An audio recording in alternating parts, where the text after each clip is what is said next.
各位回到 Star C So Channel 的朋友们，大家好！感恩大家一直以来对频道的支持和喜爱，大家最近都过得如何呢？希望大家也是开心和平静的。最近的一段时间呢，有可能天象正在发生转换啊，特别是有这个木海合相的星象出现，希望大家抓紧这一段时间来进行你们灵魂深处的疗愈。那天象正在指引着我们，让我们往一个更加平和的灵性的方向去引导我们的人生。有可能很多朋友之前的业力会浮现出来，让大家会出现一些情绪上面的波动和反应。那希望大家可以通过这一则视频，或者通过周末休闲的一个时光，来让自己得到一些释放。好，今天我们的占卜主题呢，是一起来看一下，倒计时谁正在显化我们的关系，并即将跨入我的生活？宇宙的建议和指引又是什么？那显化这一个主题，我们在之前做过几期啊？我们做过我们正在显化什么，或者说我们会在占卜当中帮大家来看一下如何去显化我们的愿望发生。那今天这一则主题，我们反向来看一下啊，谁正在显化我和他的关系？也就是说，这个人有可能是你认识的，有可能是不认识的，但是他正在冥冥之中，在宇宙当中的一个角落，去跟你产生连接，或者说去期待着跟你的连接。那我们看一下这一个人是谁，并且他会用什么样的方式进入我们的生活。那显化呢，这一个词最近常常被提到啊，Starseed 相信这是非常重要的一环，因为我们只有相信和信任，我们只有重新发愿并产生这一个信念，这当中有信字也有念字啊，也就是说我们应该先去相信，并且有这一个念头产生，我们想要的事情才会发生。那今天我们的这一个主题呢，有可能会站在对方的角度来看一下，对他想要的关系，或者说他正在去做的事情，他的能量是如何的，帮助大家来进行一下对应，或者进行一下感应啊，跟这个人产生连接。当然了，如果是大家想要去排除在生活以外的不想吸引的关系，大家也可以用自己的方法和方式来进行调整和调节。我们可以去吸引自己喜爱的事情发生在生活里边，当然也可以去避免不喜欢的事情和不想要发生的情况在我们的生活当中显现啊。好，下面就让我们一起来开始今天的选牌。在选牌开始之前，同样我们也听一下宇宙的声音，一起来连接一下宇宙，也做一个小小的净化和冥想的仪式，帮助大家去连接到跟自己最有感应的那一副组牌以及大家的讯息哦。那大家放松，OK。好，我们一起来聆听一下宇宙的声音。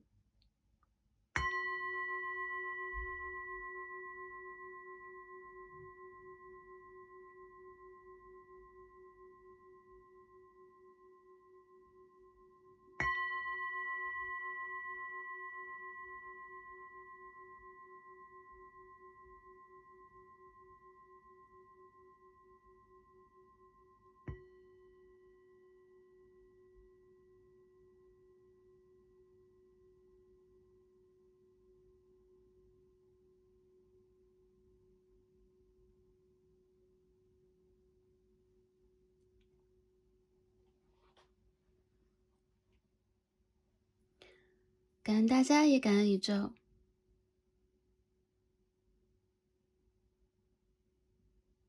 好。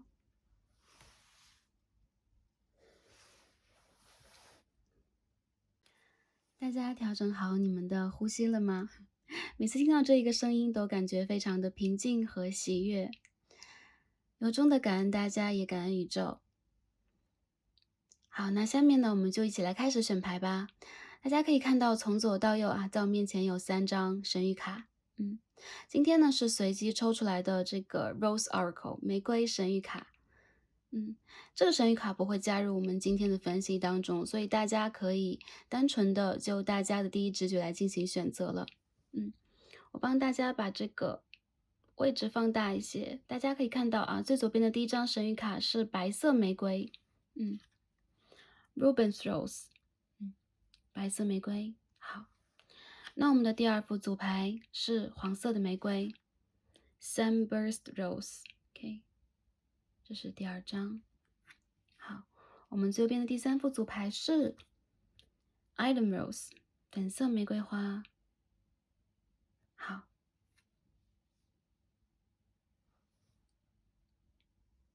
凭借你的第一直觉来进行选择就可以了。如果你需要一点时间，可以暂停来进行连接。如果对2组左右的组牌有感应的朋友们，也可以点开来听一下，因为这是一个大众占卜，是一个 general reading。好的，需要的朋友们就让我们一起来进入今天的抽牌和读牌吧。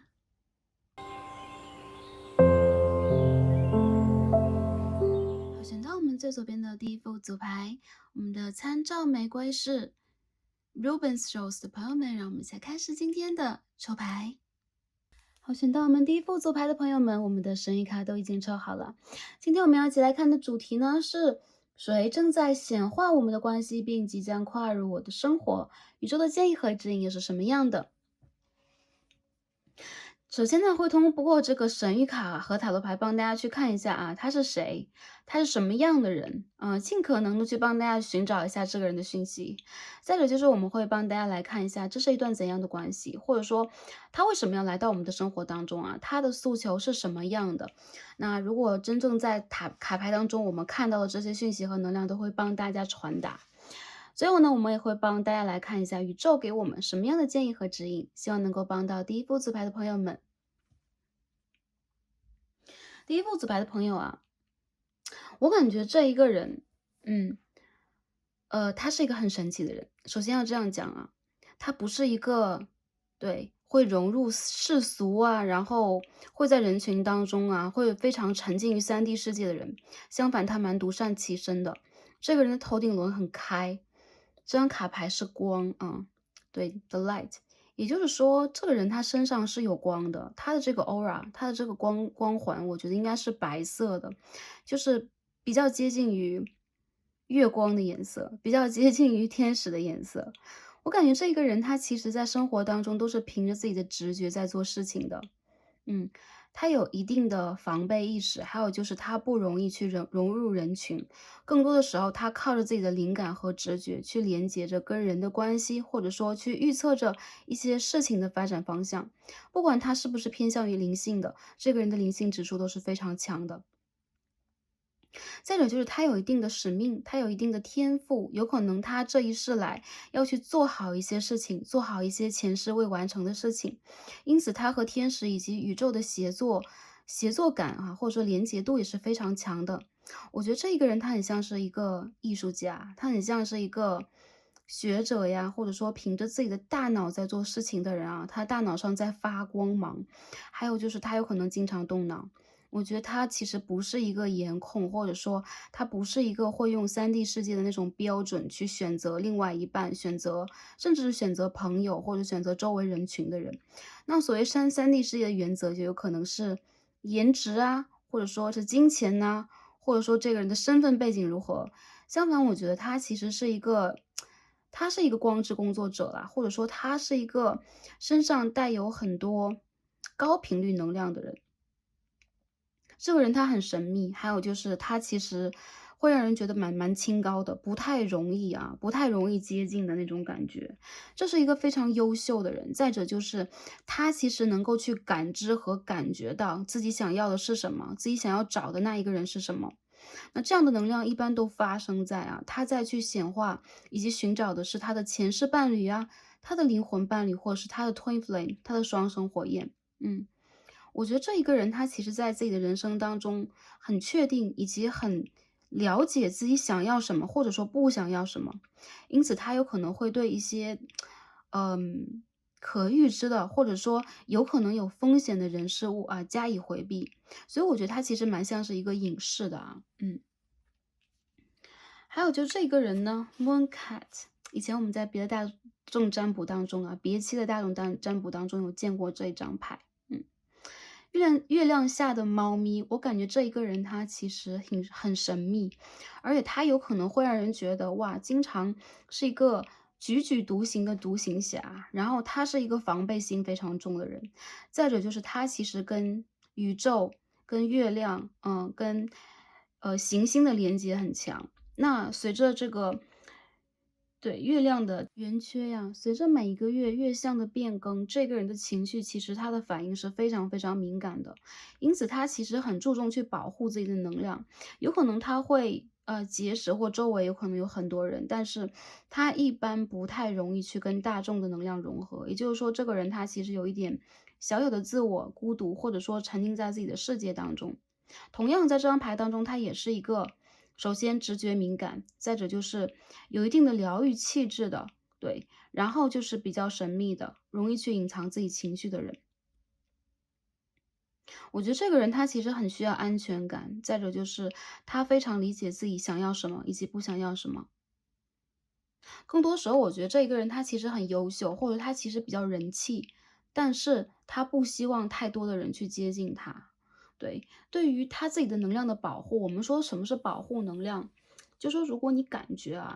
自己的整个人对于其他人呐、或很多事情是比较敏感的，甚至你在去接触很多事情的时候，容易感觉到困倦、疲乏，或者说你的直觉很准确，但同样因为你准确的直觉，你不知道哪里会出现很多情绪，这就是一种敏感，这就是需要保护自己能量的人群，或者说你们的身上有灵气，这种灵气是需要被你们保护一下的，好吧？OK，其实没有那么神乎其神呐、只是说有一些人，你有可能在你的星盘当中，或你整个的体质也好，你的性格当中是比较敏感的这一部分，或者说有一部分的朋友，你们是电缆小孩 Crystal，有可能都会有这样的一个情节。那这个人他其实也一样啊，他这个 Indigo 或者是 Crystal 是没错了啊。很多时候让我感觉到他有可能从小就会有一种预见性，比如他能够感觉到一些未知事情的发生啊，他会做一些预知梦啊，然后他会因为比如说月亮满了。对，他会在满月的时候情绪比较就是起伏比较大，还有就是他有可能会感觉自己的周围以及人生当中有一些敌人，他必须要去 fight，必须要去保护以及战斗啊，就这样的一种状态啦。我感觉这一个人他其实一直在凭着自己的内心小孩的状态生活着，但他同样也知道啊，这种纯真无邪在3D 世界当中是非常非常的容易受到伤害的。所以说他其实特别是在他孩提时期吧，有可能他一直会非常天真无邪的问出很多问题啊，或者他非常的希望自己能够去赶快实现自己的使命，因此他有可能在从小就会有很多跟他的家族的 DNA 不一样的天赋，或者说跟他的教育背景不一样的天赋啊。比如说，整个的家族都是学习医术的，或者说整个家族都是学习律师的，他反而就比较喜欢唱歌跳舞等等。这个人他其实有自己的反叛精神和非常天然的一面，但同时他也因为这种能量啊，他只要稍稍施展一点，就很容易被打压，所以他有可能在通过成长，通过跟人的连接越多，他越容易去掩藏自己真实的情绪和想法，而到最后，他有可能会让自己感受到的更多是孤独和否定。其实他的成长过程并不是一帆风顺的，我觉得这个人他其实有可能也是因为自己的这个成长时期呀，或者说他内心小孩及原生家庭出现过某一种问题，所以他这种比较神奇的天然的天性反而不受保护，因此他到最后变成了一个隐士啊。这张牌我们看到的是 isolation，这是一个很像隐士的卡牌啊。这是一个公主在她的城堡当中啊，然后她拿着一片好树叶一般的权杖守卫着自己，好吧？OK，虽然说今天抽到的牌都是蛮公主的牌啊，但是不得不说，这一个人他其实蛮容易去就是说他对自己的保护欲非常的强，还有就是他不容易去参加社交活动，他不喜欢去参加无意的社交以及邀约，还有就这个人他会让人觉得蛮高冷的，蛮难以接近的。一部分的朋友有可能会在这个卡片当中看到镜面，也就是说跟自己很相似的能量。因为我觉得这一个人哈，他其实在去显化和去寻找的这一个，应该是跟他非常相似的，或者说就是他的那个对，他的那个现世伴侣。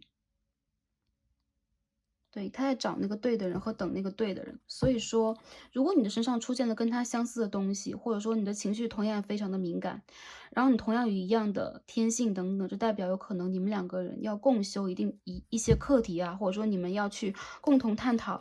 一定的课题，好吧？好，我们一起来抽牌看一下这个人是个什么样的人啊？首先我们看看他是谁。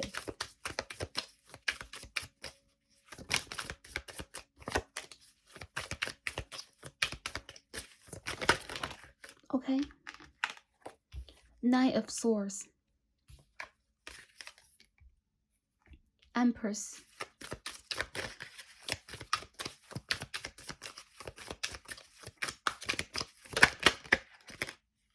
Six of Cups。他应该是你的前世的灵魂伴侣啊，这个人啊，不管男生和女生，他身上有着非常强的阴性能量，这个 Divine Feminine 的能量。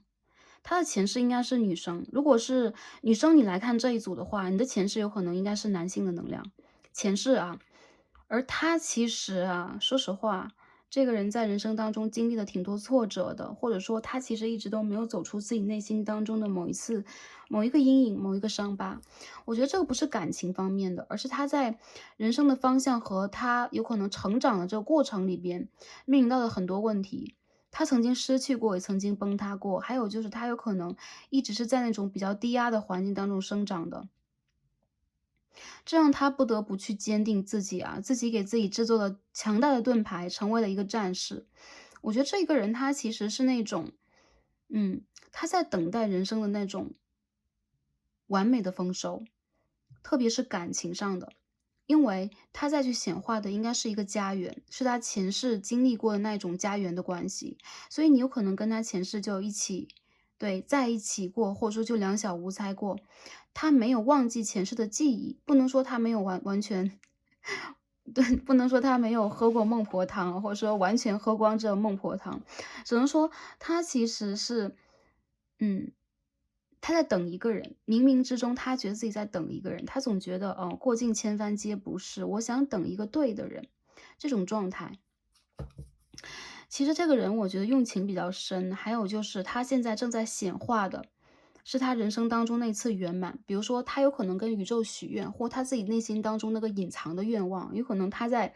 其他人的眼中啊，都是那种独行侠，或者说我一个人就可以了。他在人生当中有可能很多方面做得很优秀，事业呀、经济呀等等。对，或者自我的修养、自我的完善，但是光一个人去修行是远远不够的，他身上缺乏很多很多能量，特别是阳光的能量，对，特别是温暖的啊，像底轮和脐轮一样的能量，他缺乏这种温暖，这种烟火气，因此他有可能在内心当中悄悄的在盼望着这件事情的发生。他在显化那个完全对的人，就是跟他前世经历过一模一样的人。所以我觉得其实他不会说在显化一群人，或者说他在显化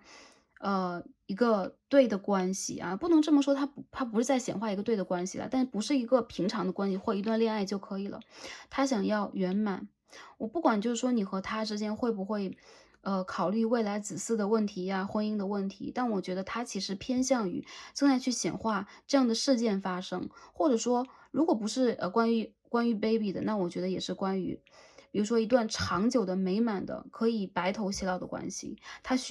在内心当中非常的渴求。但是我觉得他其实没有跟任何人说过自己的期望，这个人是会许愿的啊，他其实是一个对于灵性、对于神秘学，我觉得他其实天然的比较感兴趣，或者说他天然的会比较相信，然后他有可能很尊重宇宙，尊重宇宙去运行的方式，或者说尊重这个命运给他的选择。所以我觉得他其实有可能是一个确实灵性颇高的人。再者就是，其实在他人生当中，我觉得能够接近他和了解他的人实在是太少了，包括他的这个原生家庭的亲人呐、朋友啊等等啊。他一直觉得自己是有点残缺的，或者说他会觉得，就是说为什么大多数人不理解我？是不是，我跟其他人就是不一样的？他有可能真的质疑过自己哦。但说实话啊，我觉得他因为在这个世间，有可能并不是一个纯粹的老灵魂，投生过那么多次，还有就是他是那种一旦爱过了，他的灵魂不会忘记的人。所以对于他爱这件事情和记忆这件事情真的是非常非常的重要。那一旦进入他的安全范围，进入他的世界里边，他其实就不容易再去做新的选择了，就是比较一心一意和专注的一个人了。虽然在很多人眼中，他的性格有可能有那么一点点奇怪，好吗？好，我们来看一下啊，这个人他和你会经营一段什么样的关系啊？哎呦，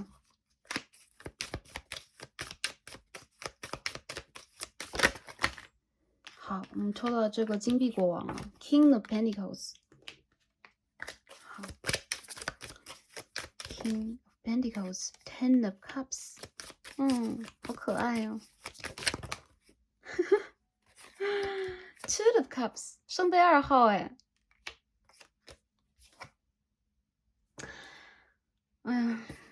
High Priestess 女祭司牌啊，这人是你纯粹的灵魂伴侣啊。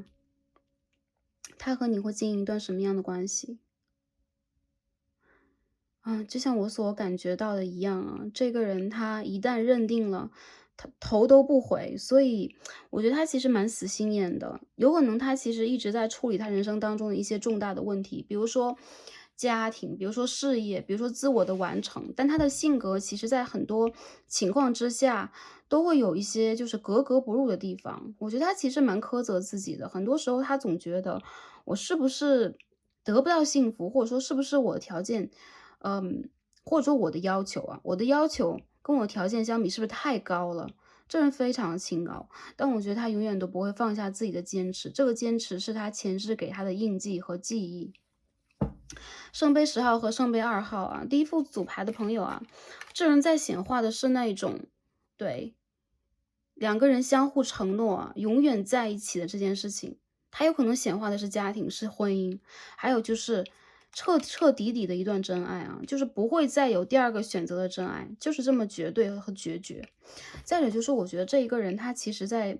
心目当中有可能有这么一个原型是前世的，关于他前世的，所以说他有可能一直也正在去用这样的一个方向感觉吧，用这样的一个方法去感知啊，这样去说。然后其实我觉得这个人他就应该是你的真爱，没错了。他应该是希望能够在人群当中，这一次是一眼就认出你，并且能够好好的和你往下继续这一段关系。我觉得这个人的感情让我觉得很纯、很笃定。还有就是你们两个人之间这个发展等等啊，说实话没有那么多抓马。如果你看的是一个前任的话，我觉得他如果一旦要回来了，他一旦打算回来了，他应该不会让自己有回头路，就是这种感觉啊，不会让自己有回头路了，非常的坚定，非常的干脆。再者就是他有可能很希望的是跟你一拍即合，然后有这种心灵上的感应，他不希望外界的世俗去干扰到你们。这个人要的是爱情，我觉得他要的不是经济啊，或者说他要的不是那种啊，我和你的条件相符，我们就在一起了。相反，这个人他一旦遇见了爱情，他会变得比较疯狂，就跟他以前的性格有可能完全不一样。他的身上的能量让我感觉土和水比较强啊，土和水比较强。再者就是一部分的朋友，他身上会有这种风象偏天平的能量，还有就是我感知到的处女座的能量啊。我们看一下啊，一部分朋友看一下啊，如果没有感情经验的，或者说不再去期待自己前任的人，可以不看了。我们如果期待的朋友，我们看一下这个人他是不是你的前任啊？看一下。他是前任还是新人的这个能量，帮大家去 clarify 一下。这是一个新人啊 ，Ace of Cups，OK，这是一个新人，他有可能会在今年的夏季啊，7月以后出现。我感觉这个关系当中有一种，就是你们两个人有可能在性格上来讲非常的互补。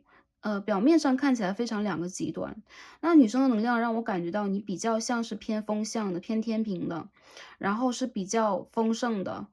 对，你的身上本来就有这种光，他感知到了跟你一样的光，你们两个人的这个频率等等，他会感受到这个人就是你了。再者就是他会觉得，对，你就是他需要的这一个人。为什么？因为他需要的是一个跟他一样，对，充满灵性的、独立的。甚至在过往的这些经历当中，可以带着自己的这个经验，像城堡一样向前前行的人啊，就是你本身就是一个城堡，你本身就是你自己的家园，对，你在哪里家就在哪里，就这种感觉。还有一部分的朋友，我觉得啊，其实这个人他有可能年纪，如果你是女生朋友的话，他有可能年纪比你小一点，有可能会有一种年下恋情的这个情节出现啊。再者就是他的身上，如果你是女生朋友的话，他身上带有土象的能量，对，偏土象、偏金牛啊、处女啊、摩羯，然后是男生朋友来看这一组，对方的身上比较偏向于风象，天平、水瓶、双子，好吧？我觉得你们两个人应该是新的恋情，看起来其实，与其说是新的恋情，不如说是重温旧梦啦，因为你们两个人前世就在一起过啊，所以说这就是你们的命运呢，Wheel of Fortune，而且你们两个的相遇是在什么时候？你们两个人会在满月的时候相遇。满月，对，这个月满月我们刚刚到来啊，或者说已经快要过去了，大家可以去看一下，过2个月，未来来看这一则占卜的朋友是一样的，过了2个月到3个月的满月，你们要注意一下那个时间段，因为你们非常容易在那个时候情绪上出现起伏和爆发。再者就是你们其实都是那种对，需要去释放自己能量的人，不管你们现在在工作呀，在事业当中，或者说在学业当中，是多么的独立呀，多么的顽强，其实你们的情绪是非常脆弱的，把握好你们的内心小孩，好吧？OK。所以说第一副组牌的朋友啊，我感觉其实你们两个人未必是在陪对方去学习什么，而你们这一世的课题是真的要去经营好你们的生活、家庭，互相陪伴，并且互相尊重，给予对方，真实的能量上面的补给，然后去让对方不再孤独，这是你们两个人在这一世一个美满的收尾，或者说你们前世遗留下来的课题，需要你们去完整和填补好那一个空缺。我觉得很多人，这个人他就是你的命运。如果你现在在单身的话，我觉得其实这一个人啊，他跟你一样啊，有可能这个人他单身非常非常的久，再者就是他有可能在感情经验当中是比较缺乏的，因此他一直以来在感情当中是非常有洁癖的一个人啊。我觉得其实在这个人的能量场里边，让我感觉到他非常的渴求那个懂得他的人。非常简单的一句话就是懂得他的人，对，只要这样的一个人出现了，他一般都会把自己的所有最脆弱的、最柔软的部分展露给对方。我觉得你们两个人其实通过灵性、通过灵魂去沟通的。你们两个人真正的去懂得彼此，所以很多时候你们不需要多言，不需要去多废话，去介绍自己啊，我的爱好，或者说对这件事情我什么见解呀。相反，你们会经常达成共识。对，我觉得这个人他其实跟你之间的这个能量，让我感觉到一部分的朋友，如果你们还年轻的话啊，就是，正缘的能量，这个人身上也是有的。但是如果你们的年纪真的是要往前再去迈一个关口了，比如说我想找的是那种，永远的伴侣，或者说我终身的伴侣的话，这个人应该是你的正缘就没错了，因为他在显化的是正缘，他没有去显化，被他吸引的人出现在生活当中啊，或者说一段什么样的感情，或者说一段业力的感情等等。相反，他想要去完成和完整自己人生当中的这一个课题，他想要去往前推进他的人生，以及他想要去有一段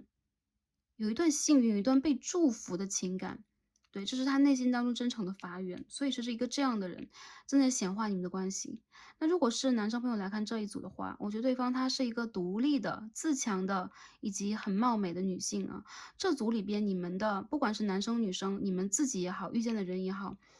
就是你遇见的这一个人颜值也是非常的高，因为我们今天抽到这张牌的 Light and 这张牌啊 Mooncat，对 Mooncat，我觉得这个人他颜值应该非常的高，还有就是他的气质挺特别的，有可能他的穿着啊、举止啊，或者说他这个人会给人感觉是比较冷系的那种感觉。他的这个 aura，刚刚我们一起看过啊，刚刚我们说过，他的 aura 是很就是说偏白色或偏淡蓝色的，然后整个人他会给人一种比较朦胧的以及神秘的印象。还有就是他有可能不想让太多人去了解他自己，我觉得他的穿着和举止等等吧，都有可能，散发出一种很独特的魅力，非常的就是引人入胜。但我觉得有可能也是因为他这种气质，很容易让人产生一种我想要去接近这个人，我想要去控制这个人，我想要去了解这个人的想法，是他非常惧怕的。其实这个人我觉得在感情当中非常纯粹，那在他的生命里边去追求的事业也是非常纯粹的。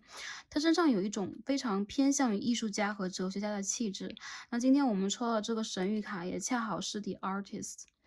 对，非常的神奇啊，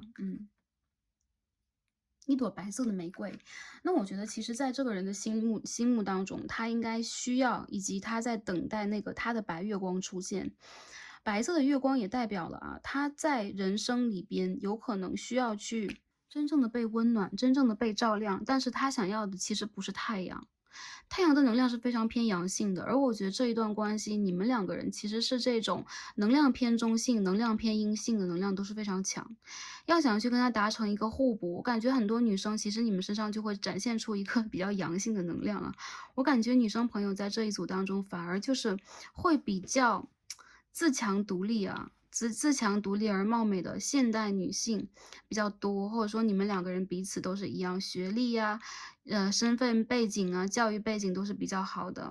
或者说你们自己有可能在人生里边也经历了挺多，不管是年纪啊，有可能一些朋友你们年纪很轻，但是有可能也经历了不少，所以说对你们来讲，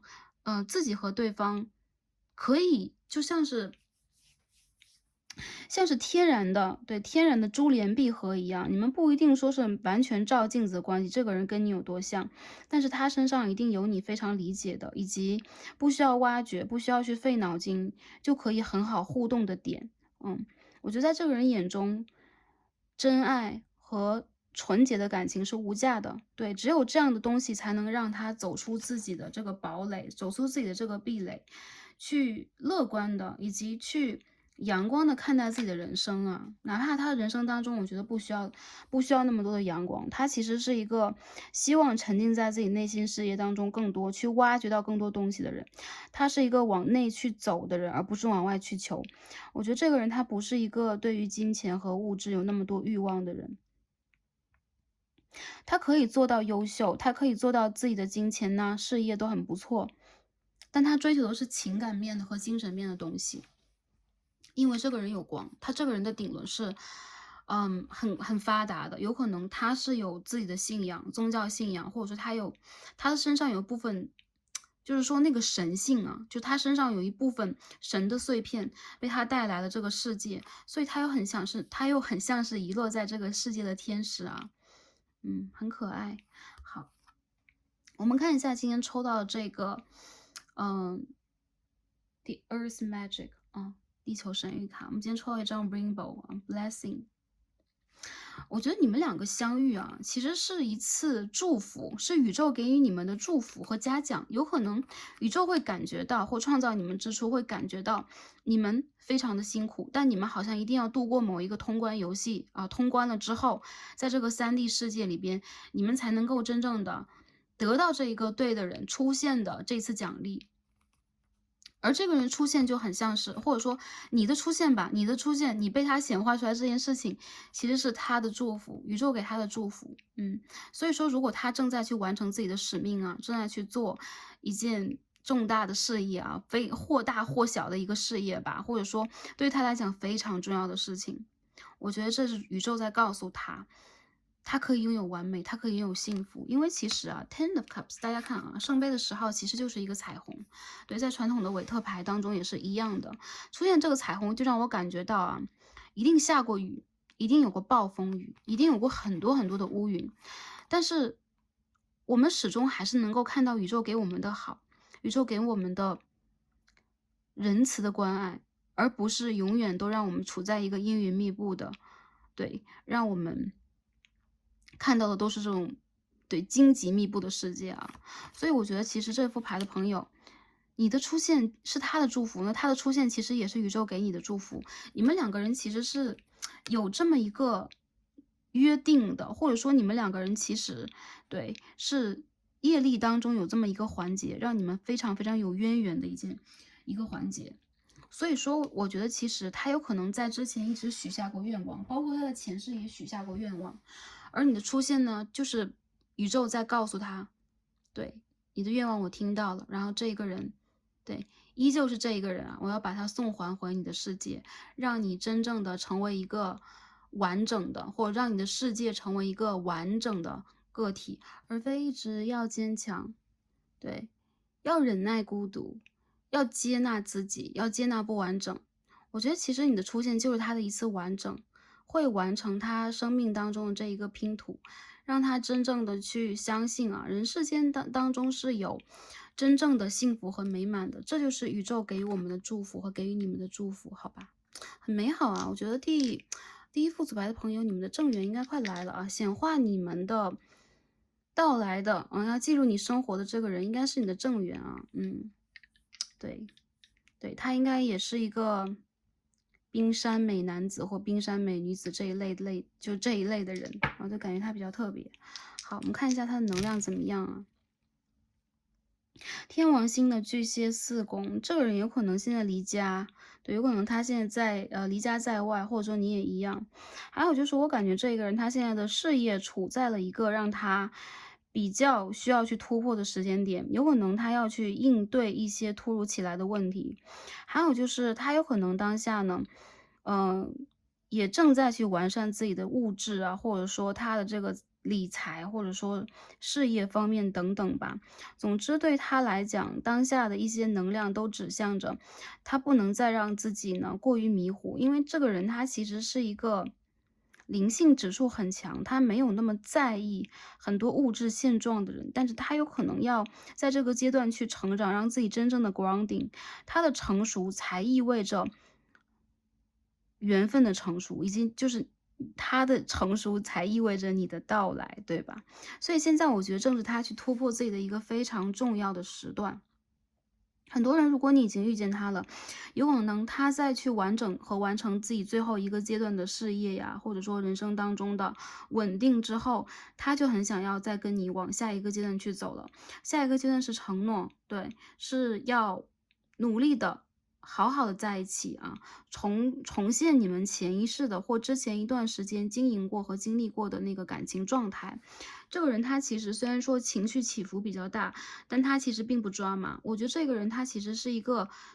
瞄准自己的目标，认定一件事情直线到底的人。所以现在我感觉到他其实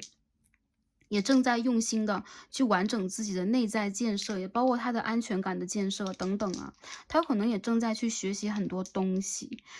去了解自己的内心呢，然后去试着用灵性的方式，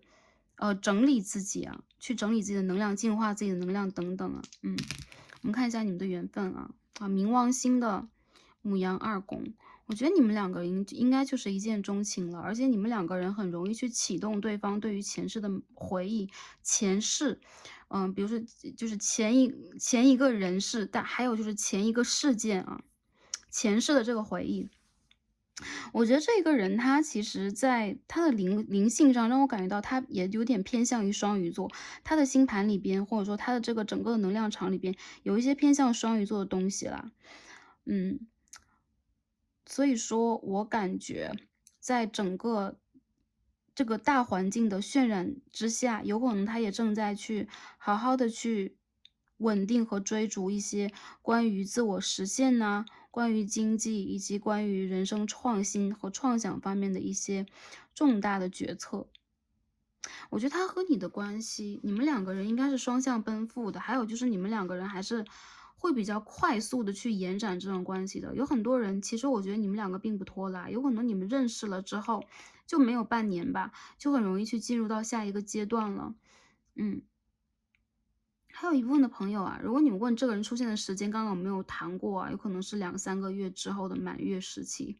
然后他一旦出现，我觉得你们两个人的人生都会接近于一种巨大的改变，你们会动摇自己之前人生当中的某一种固定形式的生活状态、固定模式的一个生活状态，因为你们两个人哪怕是两种不同的能量啊，一旦你们融合在一起，有可能才是这一个事情真正的结果和答案，就是关于你们寻找感情啊，关于你们这一个人世当中的，就是说修行或者说完成课题啊，真正的一个新的模式将会产生。对，所以对于你们来说，最近这段时间相反是非常重要的。对，如果你也在显化这样的一段感情，如果你也需要这样的一个人呢，快点进入你的人生，我觉得你们两个人几乎就是双向奔赴的，很神奇，好吗？OK。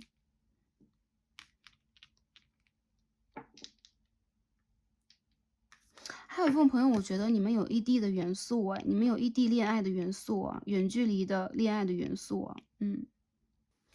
好的。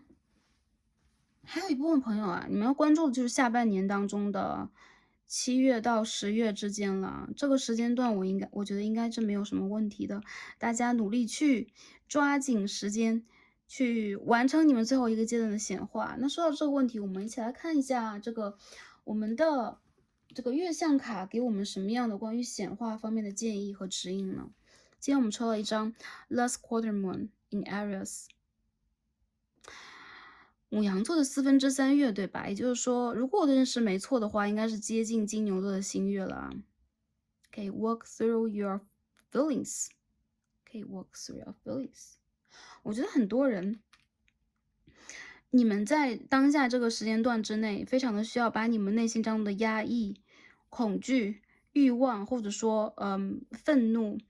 release 掉。当下你们需要去排解和释放这些能量，你们需要真正的理解自己的感受是什么样的，并且去真正的认识和尊重这种感受。当下你们也非常的需要去根据自己的直觉做一些判断和改变了。这个人其实你不用去做任何的事情，因为他在显化你，你也在显化他，你们两个人自然而然就会在冥冥之中相遇这个命运之轮很多时候它是巧遇的、巧合的，或者说命运给予你们那个时间段，突然在这个时间段之内就会出现这样的一个人，你们就会有一种相遇和重聚的一个能量。因此当下你们需要跟着自己的直觉和感知感受去做一些判断，并且你们需要把它真正的展现出来，而不是隐藏起来。很多人我感觉到你们在最近的这段时间之内，有可能会因为这个天象以及局势和环境的动荡，会产生出一些比较负面的能量和想法，把这些能量和想法找到。对，你要找到，你要感觉到你在感知的是什么。我们只有知道了我们的感知是什么样的，我们才能够真正的调节它和突破它。再有就是一部分的朋友，我觉得你们需要让自己更加的自信以及稳定自信以及稳定也是非常重要的。那这个 Last Quarter Moon in Aries， 我觉得很多朋友在未来这1个月当中，有可能就会有很多重大的改变了。比如说，你们现在是在重新的换工作呀，然后重新的去看你们想要去的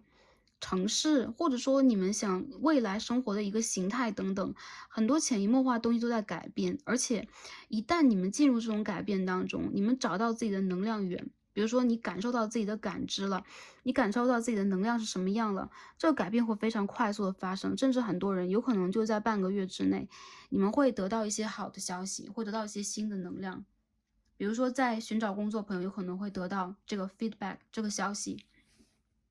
你们一直以来在等待的某一个联络呀等等会出现。再有就是其实你们也在通过这样的一个方式去完整你们自己，让你们自己变得不再恐惧和担忧，相反你们会非常坦然的去展露自己任何的一种情绪，并且去整理和梳理它，让它变成你们的能量，而不是阻碍你们的阻力，好吗？所以我觉得其实第一副组牌的朋友，其实你们是很坚强的，我感觉到你们很坚强。不管男生女生，你们身上能量让我感觉到，其实你们都是有自己的灵性的使命，以及你们在这一世当中要去做的物理上的使命。比如说你们现在的工作呀，然后你们要去照顾的人事物等等其实你们是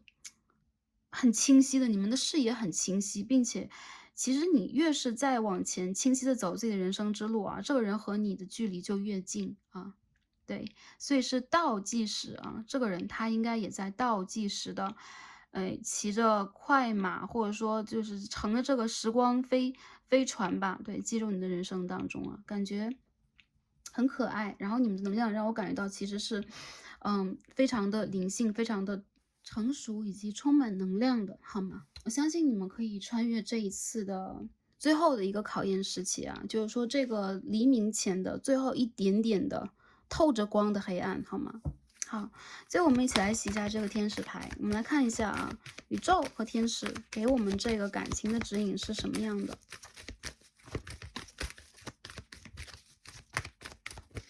对第一副组牌的朋友，你们的风雨已经要结束了，已经马上就要出现彩虹了，那你们的黑夜已经过去了，已经透着黎明的光亮了所以天使首先告诉我们，我们需要去保持自信和乐观呢？这就是我们这一张卡牌给我们的能量啊，其实是一样的能量。天使说 Stay optimistic about your love life， 让你的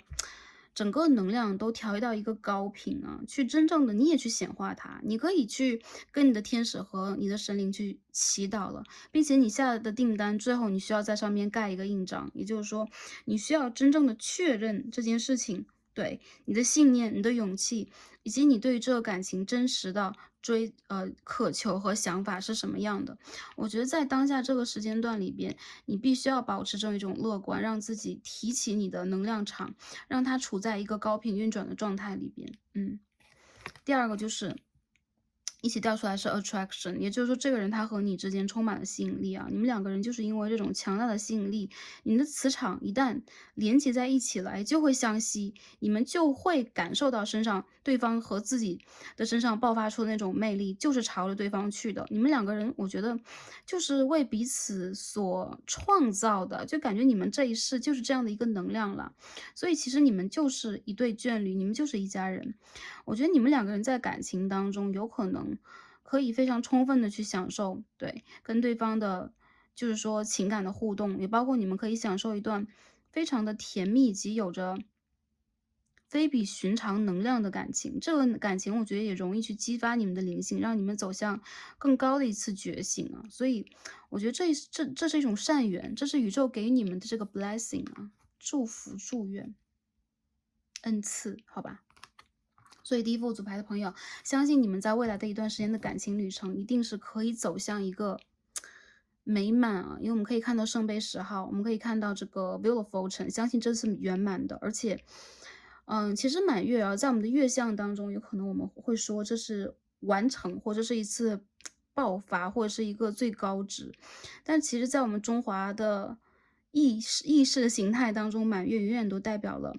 完美，对，代表了花好月圆人团圆的这种能量啊。希望大家第一副组牌的朋友，你们可以得到这种能量的加持，去拥抱你们情感当中的幸福，然后去打开你们的身心灵，真正的张开你们的双臂去迎接它。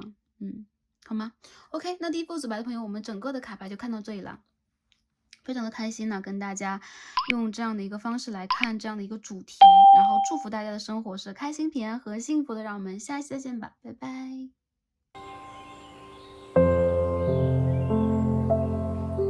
好，选到中间的一副组牌，这一支黄色玫瑰 Sunburst Rose 的朋友们，让我们一起开始今天的抽牌。好，选到我们第二副组牌的朋友们，我们的神谕卡抽好了。今天呢，我们一起来看的主题是谁正在显化我们的关系，并即将进入我的生活呢？宇宙又给予我们什么样的建议和指引？那从今天我们的神谕卡以及塔罗牌当中，会帮大家来寻找一下啊，他是谁，然后他是为什么会进入我们的生活，以及未来你们的关系将是怎样的一段关系？我们也会帮大家来看一下我们的显化方式和宇宙的指引是什么样的，希望能够帮助到第二副组牌的朋友们。第二副牌的朋友们，我感觉到啊，这个人他其实最近有经常做梦哎。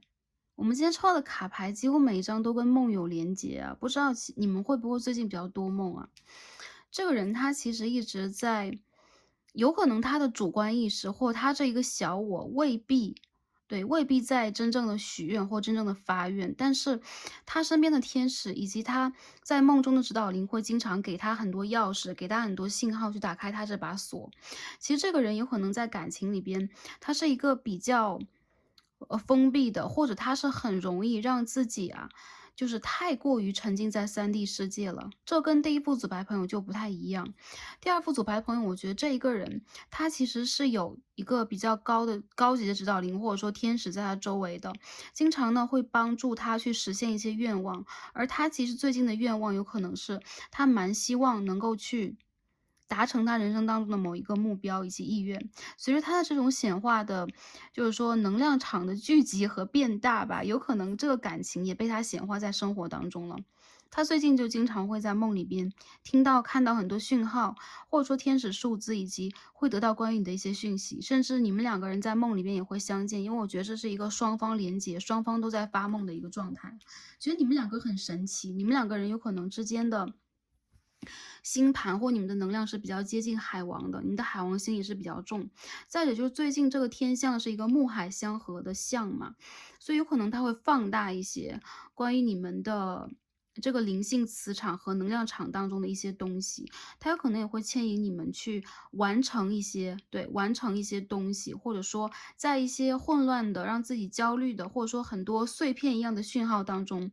去寻找到那个对的。我觉得其实他未必有这种自主意识去寻找什么，比如说啊，我一定要找到那个对的人，或者说我在感情里边一定要什么，但是他和你之间这个能量场和磁场有可能莫名其妙的会正在彼此牵引，因为我觉得这个人有可能跟你之间也是有灵性上的连结、渊源或一定的约定的。嗯，OK，我们今天看第二张牌啊，Intimate。这个人他梦中跟你的关系比较亲密啊，对，甚至一部分朋友他的梦就做的是对比较过火的。但说实话，其实我觉得这个人他在梦里边经常有可能会看到那一个影子或形象，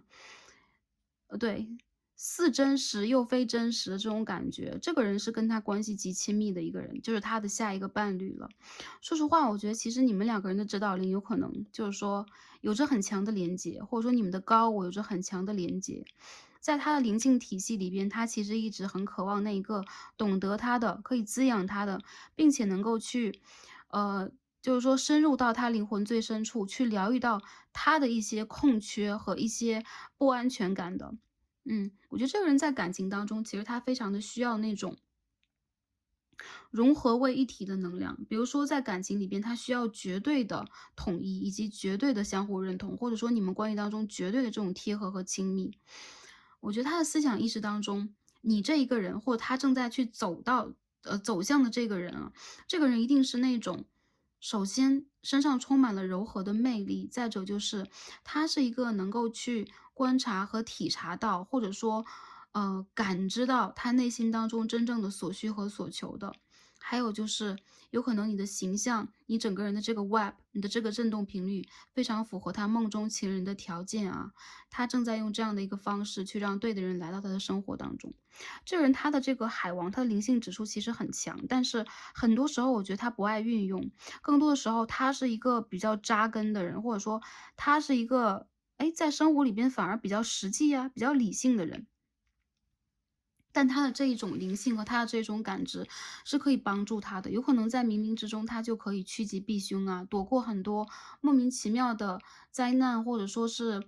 不良好的事件发生，又有可能他在生活里边偶尔就会有很幸运的那种能量吧，莫名其妙大考就过关了，莫名其妙的就可以拥有一定的良好的职位和社会背景了。为什么要这样讲呢？今天我们抽到是 judge 啊，这个就像我们的这个 justice 一样啊。嗯，因为它当中有一个天平的能量，也就是说，这个人有可能他有一定的，就是说社会地位或他的职位当中有可能会跟，法律啊、仲裁呀、accounting 啊，就是说会计啊等等相关。这个人他非常理性，他甚至一分一毫的都可以精确到啊，然后去运用他的这种理性和智慧去摆平很多问题啊，对，甚至他会去管理很多细节方面的问题。我这个人他其实是一个挺一丝不苟的人，还有就是他生活里边有可能，会更多的跟这个，比如说3D 事业当中的，比如说，呃，business 生意呀，然后法律呀，或者说，嗯，对，法庭等等相关。他过于沉浸在这种事业当中，反而偶尔会忽略自己的个人生活以及他的灵性能量，或者说对于感情的一层体验。很多时候他在感情里边也会用他这种一丝不苟的啊，刚正不阿的这个面孔来面对，所以很容易就会让，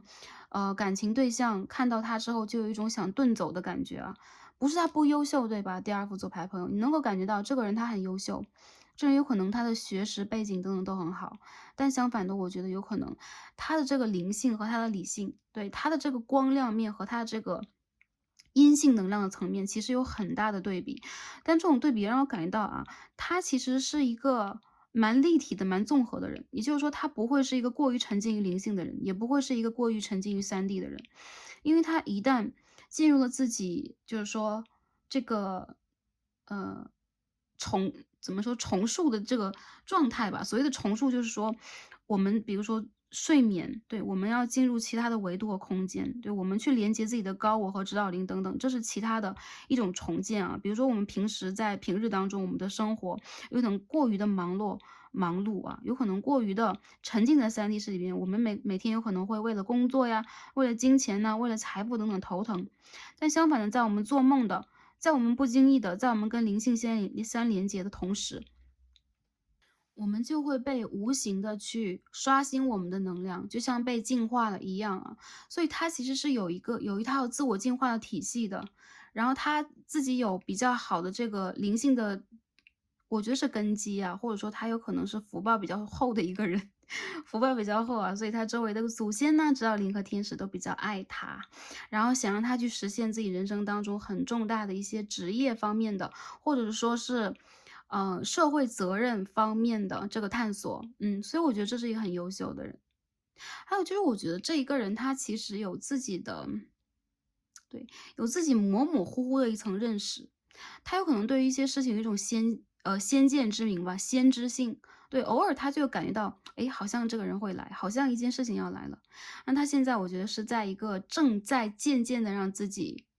ready 啊，get ready 的一个状态。也就是他不是自主的去让自己去寻找什么人，相反的，我觉得其实他的这种吸引和显化是非常被动的，好吗？他会梦到你啊，他经常会梦到一些，比较离奇啊，然后比较具有一些象征性、象征意义的一些梦啊，或者说跟你有连接的一些预知梦等等。有可能最近第二副左牌的朋友，你们也可以去注意一下自己的梦境啊，很有趣的就是第二副左牌朋友，我们也是随机在抽这个指引牌。那我们今天抽到是 Hero，第一张牌我们抽到的是 Artist，很有趣。这个人他应该确实是有一些英雄精神的人啊，他会有一个救世的想法。其实他是一个非常宽怀仁慈，以及他很注重自己在生活当中能够去，做多少，为他的工作做多少，为周围的人做多少等等，好，我们看到第一张牌啊，这吊人牌，对 Hanged Man。好，我们再抽，看一下他是谁，看看他能量是如何的。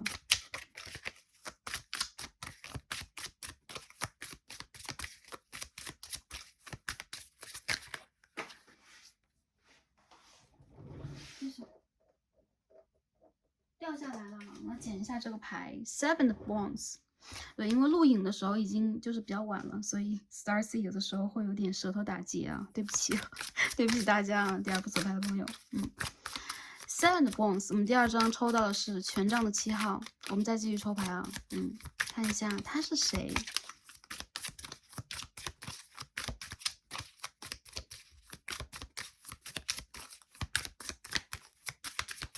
我觉得这个人啊，他不爱讲话。Ten of Swords，OK，去 clarify 一下这张牌。Ten of Cups，天呐，这副牌的朋友啊，这一点跟第一组很像，这个是你前世的人，他跟你前世绝对有连结、有故事、有剧情。我觉得这个人他其实在生活里边非常的努力吧，可谓抛头颅洒热血的再去工作呀、生活呀，以及他一直处在一个备战状态。他很希望自己能够就是在有限的时间之内完成更多的工作，完成更大的工作。因此，这个人他其实是一个非常奉献自我的人。我觉得他在寻找的是一种救赎，他可能很希望自己对于社会和对于周围的人是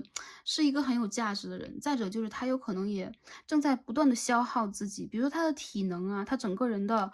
精力都有限，但是他其实哪怕他现在的身体有可能处在一个比较消耗的状态，但他还是要进行殊死的搏斗和就是拼搏等等啊，让我感觉到这是一个。有的时候他太容易一腔热血了，他也太容易因为这种热血去过度消耗自己的能量。这个人身上有双鱼座的，对，有双鱼座的这个符号，比如他的星盘当中有可能会有，或者说他的这个海王星是比较重的。海王一旦比较重的人，有可能他的生活里边，一是他的感应比较足，第二个就是他会有一种自我奉献的精神，有的时候他会模糊现实和幻想之间的这个界限。但我觉得相反，他的这种模糊是会夸大自己的某一种能力，因此他一直会在耗费自己的一个状态底下，高度集中的去工作呀、生活呀等等。有可能他是一个慈善家，他有可能希望帮助到很多人，他有可能生活和工作就非常的忙碌啊，然后不停的要去就比如说他有2件3件工作要做，或2种3种工作要做，总之他在不断的去让自己往前去赶，往前去拼。说实话，我觉得这个人他身上有可能有一些旧伤、旧疾，或者说他自己有可能会想通过这样的一个忙碌的形式去麻痹掉自己的某一种不舒服和不如意以及他想要用这种方法来展现和证明自己。我觉得有的时候他会逞英雄啦，但他确实是有自己的一些能力。再者就是他确实他的努力真正的能够达成一些效果，或者说达成一些好的结果，这个是会让他非常欣慰的。他是谁？我觉得这一个人他在生活当中有可能也失去过，有可能他在事业当中也刚刚走出一个极其低迷的点，正在进行一个转折，或者说他自己是一个，就是说他是一个 leader，或者说他自己是一个 CEO 啊，他在做自己的公司等等。我看得出来，其实周围有很多人在指望他，比如说他是一个团队当中的这个对 manager，或者说他是这一整个团队当中的对领头羊，因此我觉得他其实会把很多责任都扛在自己的肩膀上。说实话，其实他现在正在就忍痛前行吧，或者说他很希望自己去经受，或者说自己去挡下更多的这些非议呀，或者说责任呐、或者说重担呐、然后去创造出对，他想要这种完美的结果。说实话，我觉得他每一次成功都有牺牲的，他很像是这种，就是在拿出自己的能量啊，在拿出自己的羽毛，拿出自己拥有的东西去换得他想要去取得的结果，就很像是个王尔德的《快乐王子》啊，不知道大家有没有读过这个悲伤童话？快乐王子不知悲伤为何物，当他用自己的双眼亲眼目睹了世人的苦，他用自己的整个身体对，去救济了众人啊，这样的一个故事。哎，但是他其实并不是一个就是说盲目的对，盲目的这个慈善家。相反，我觉得这个人他知道自己想要去拥有什么，获得什么，他会把自己身上的每一根宝剑都换成一个圣杯，也就是说，他会把自己的每一个伤口都换成一个里程碑，最后成为一个拼凑成一个完美的结果。所以我觉得这一个人他知道悲伤和痛苦为何物，而且他也知道，就是说每一件事情得来是非常不容易的。我觉得这一个人他其实在生活里边应该是拥有比较完整的东西，比如说他拥有完整的事业，或者说他的学业已经完成了，他有一些事情完成。还有部分朋友如果有一定的年纪的话，他有可能就是说离开过婚姻或离开过家庭，只是一小部分的朋友因为我们看了2张10号牌，我们要这样说，或者说他完整，或者说结束了一段事业周期、生活周期等等，好吧，这是一个有一定经历的人。好，我们继续洗牌重新洗牌来看一下，这是一段什么样的关系？帮第2副组牌帮我看一下。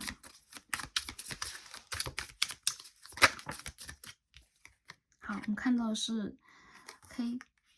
Knight of Cups in reverse。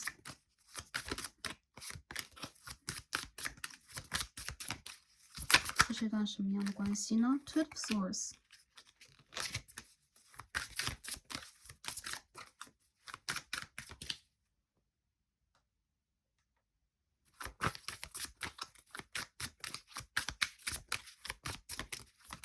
继续洗牌来看一下，这是一段什么样的关系？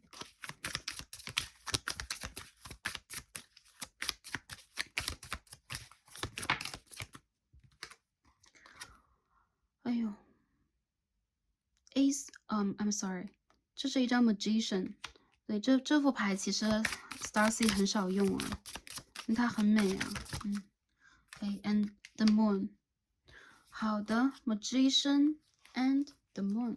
我感觉你们2个之间的关系很神奇，很奇妙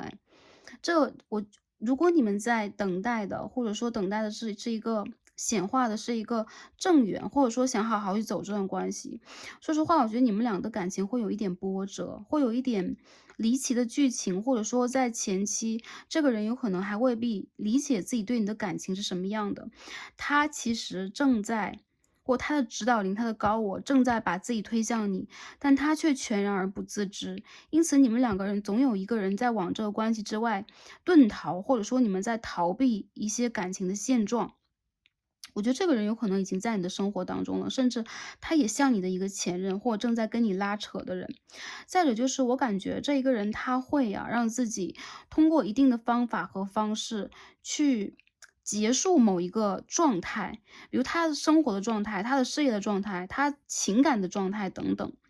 但他其实是想让你们两个之间的关系能够有一个更好的进行的。无奈你们两个周围有可能有很多很多不良好的能量，比如说外界能量不支援你们，你们有可能各自都生活工作非常的忙碌，你们有可能有自己要顾的人事物，或者在这个关系里边，你们更像是镜面的关系，照镜子的关系，两个人更容易在关系当中因为过于跟彼此过于相似，而你们中间又有一些现实的鸿沟以及阻碍和隔阂，让你们两个人都会想让自己更强势一点，或想让自己在关系里边更有能量一点。说实话，其实我感觉你们两个人的这一段关系比较像是那种纯是镜面的，需要帮对方，需要帮自己去突破某种课题的，需要去正视自己感情的一种关系。如果大家在想我想要一段比较不虐心的感情，那我觉得这段感情其实有可能会超乎你们的一个想象。Lovers 你们两个是恋人牌。Seven of Swords，你们两个之间有可能是真的很喜欢彼此，但是同时你们有可能会有一些信任的trust issue信任的问题，或者说你们两个人在感情里边，有可能一方和另一方，你们两个人的这个灵性的能量或情感能量连接的非常非常的好，但中途有可能会出现阻碍选择，以及在感情里边需要去突破的一些问题吧。就总之，如果在感情的暧昧关系当中、拉扯关系当中的话，有可能会拉扯一阵子。再者就是，其实我觉得你遇见的这个对象，比如说你是女生的话，他在显化你的关系，因为他在爱着你因为这个 Lovers 这张牌出现了，但同时我觉得他有可能具有选择，他有可能有其他的选择，或者说你也有其他的选择。这个三角关系有可能也出现在这个卡牌里边。如果并非三角关系的话，那我觉得你们两个人有可能会无奈于一些现实的阻碍，不得不地下恋情、暗恋，或者说没有办法真实的表白。你们的连接有可能是时间会被拉得很长，比如说在很长的一段时间之内，你们偶尔会忽冷忽热的，联络不是很顺畅吧，或者说联络不是很频繁，但有一阵子你们又总会梦见对方，又会把对方带到你们的人生当中。这种不断的显化和不断的逃离，容易让你们两个人在关系里边都产生一些疲惫感。但我觉得其实你们两个人在关系里边其实你们就是彼此的镜子。当你们当中的一个人去打破这个现状，我们出现的是 Magician and the Queen of Cups，也就是说，你们的关系里边，特别是阴性能量，你打破这一个现状，去显化，或者说去完成、去结束，或者说去开始一些事情的话，这个关系有可能会到一个让你们满意的状态里边。所以我觉得如果这个人现在还不在你的生活当中，你在等待这个未来出现在你生活里边显化着你的人的话，他对你是一个真的爱，真爱和真的喜爱这个爱的纯度，我觉得它是停留在那种真正的喜爱，嗯，看见你，他的内心当中就会充满了爱的能量，他会被你整个人的 vibe，被你整个人的外形和呃，你的状态所吸引对。但同时，你们两个的关系其实是在给彼此考验的，考验这关系到底能不能成为真爱。如果是真的喜爱的话，它能不能成为灵性上的真爱？你们容易让彼此去看到，对方身上最优秀的点，但同时你们也会看到自己以及对方身上最阴暗的一面。说实话如果这个人他已经就是被你遇见了，以及你知道这个人是谁那这个人呢，他有可能跟你在未来的一段时间的拉扯还会继续，并且我觉得从结果论的角度上来讲，这个结果是导向了要让你们更加的去理解和会梳理自己的情绪，懂得整理自己在感情和业力方面的一些课题和困难，去突破这一点，你们就会拥有自己的下一个里程碑。你的里程碑其实不一定说是就是说我在积攒什么嘛，还是说我要一个就是说里程碑干嘛？因为我想要的是这个人。那说实话，我觉得啊，如果过了这一关，你们还未必真正的想要的这一个人，或者想要的这段关系。相反，你们想要的是一个更加完整的，在情绪上饱满的，并且可以像魔术师一样展现出你们任何显化能量的自己。当你们这种能量一旦出现，你们就可以显化出任何的一种关系，甚至是这一个人。但我觉得，当你们处在那样的一个 level，那样的一个频率当中，这个人的爱对你还有没有意义，或者说这个人你还会不会继续喜欢，这是另外的一个议题了啊。我感觉这个人呢，他其实会为了你啊，就是想要去改变和牺牲很多，但同时他也会在一边做的同时，去想要同样的，就是说，反馈同样的回报和同样的一个能量，因为你们是在照镜子，所以说我觉得，每当去付出的过多，他就容易隐藏自己的情绪去逃离。还有就是你们两个人如果掺杂了三角恋的关系，有很多人在三角关系当中啊，多角关系当中，如果有这样的一个能量的话，无疑你们其实在这段关系当中不得不去面对，不面对是永远都没有办法离开这个 cycle 的，就是它就很像是一个无限循环的圆圈。虽然说我们没有抽到这个命运之轮的卡牌，但其实你们能量当中让我感觉到，你们的关系就是一次业力啊。我们说到这个 The Moon 月亮牌，就是一次业力，你们两个人在月光下啊提奏的这个小夜曲啊，还有就是你们会把自己内心当中的很多悲观的、对受伤的、前世今生的一些，就是说这个我们说这个嗯 shadow 吧，shadow，对，就像在做一个 shadow work 一样，你需要去理解，对自己在感情里边的弊端呢，自己在感情里边最需要疗愈的是什么？或者说你给予自己的疗愈是什么？当我们疗愈好自己之后，在这个感情里边，我觉得才有一个突破口。其实这个人他是你的一关，你也是他的一关，因此你们两个人在过了这一关之后，有可能才会真正的达到一个对待自己的人生和对待自己当下的一个状态，都更加的理解。很多人我觉得你们跟这个很多人水象啊，水象星座出现了，太多水象了，还有就风象星座的也特别的多。总之，你们两个人的这个牌卡里边有很多7号和10号的元素，这让我感觉到啊，你们在修灵性，通过灵性你们才能达到一个对完成 completion 啊，还有我就觉得一部分的朋友啊，如果你们想要在这段关系里边就求得一个大圆满的结局，不是不能的，但是你们两个人的拉扯有可能需要，如果你们想跳脱出这个拉扯的圈圈，你们就必须要自己去掌握这个主导权，自己成为这个真正的爱的本身，包容的本身，以及能够去以柔克刚的幻化出自己阴性能量，并且用这种阴性能量去滋养对方，滋养自己。你们当成为了这个本身的话，有可能你们就不再惧怕在情感当中的任何一种伤害了。很多人我觉得你们在这个感情当中有受伤的可能性，然后也有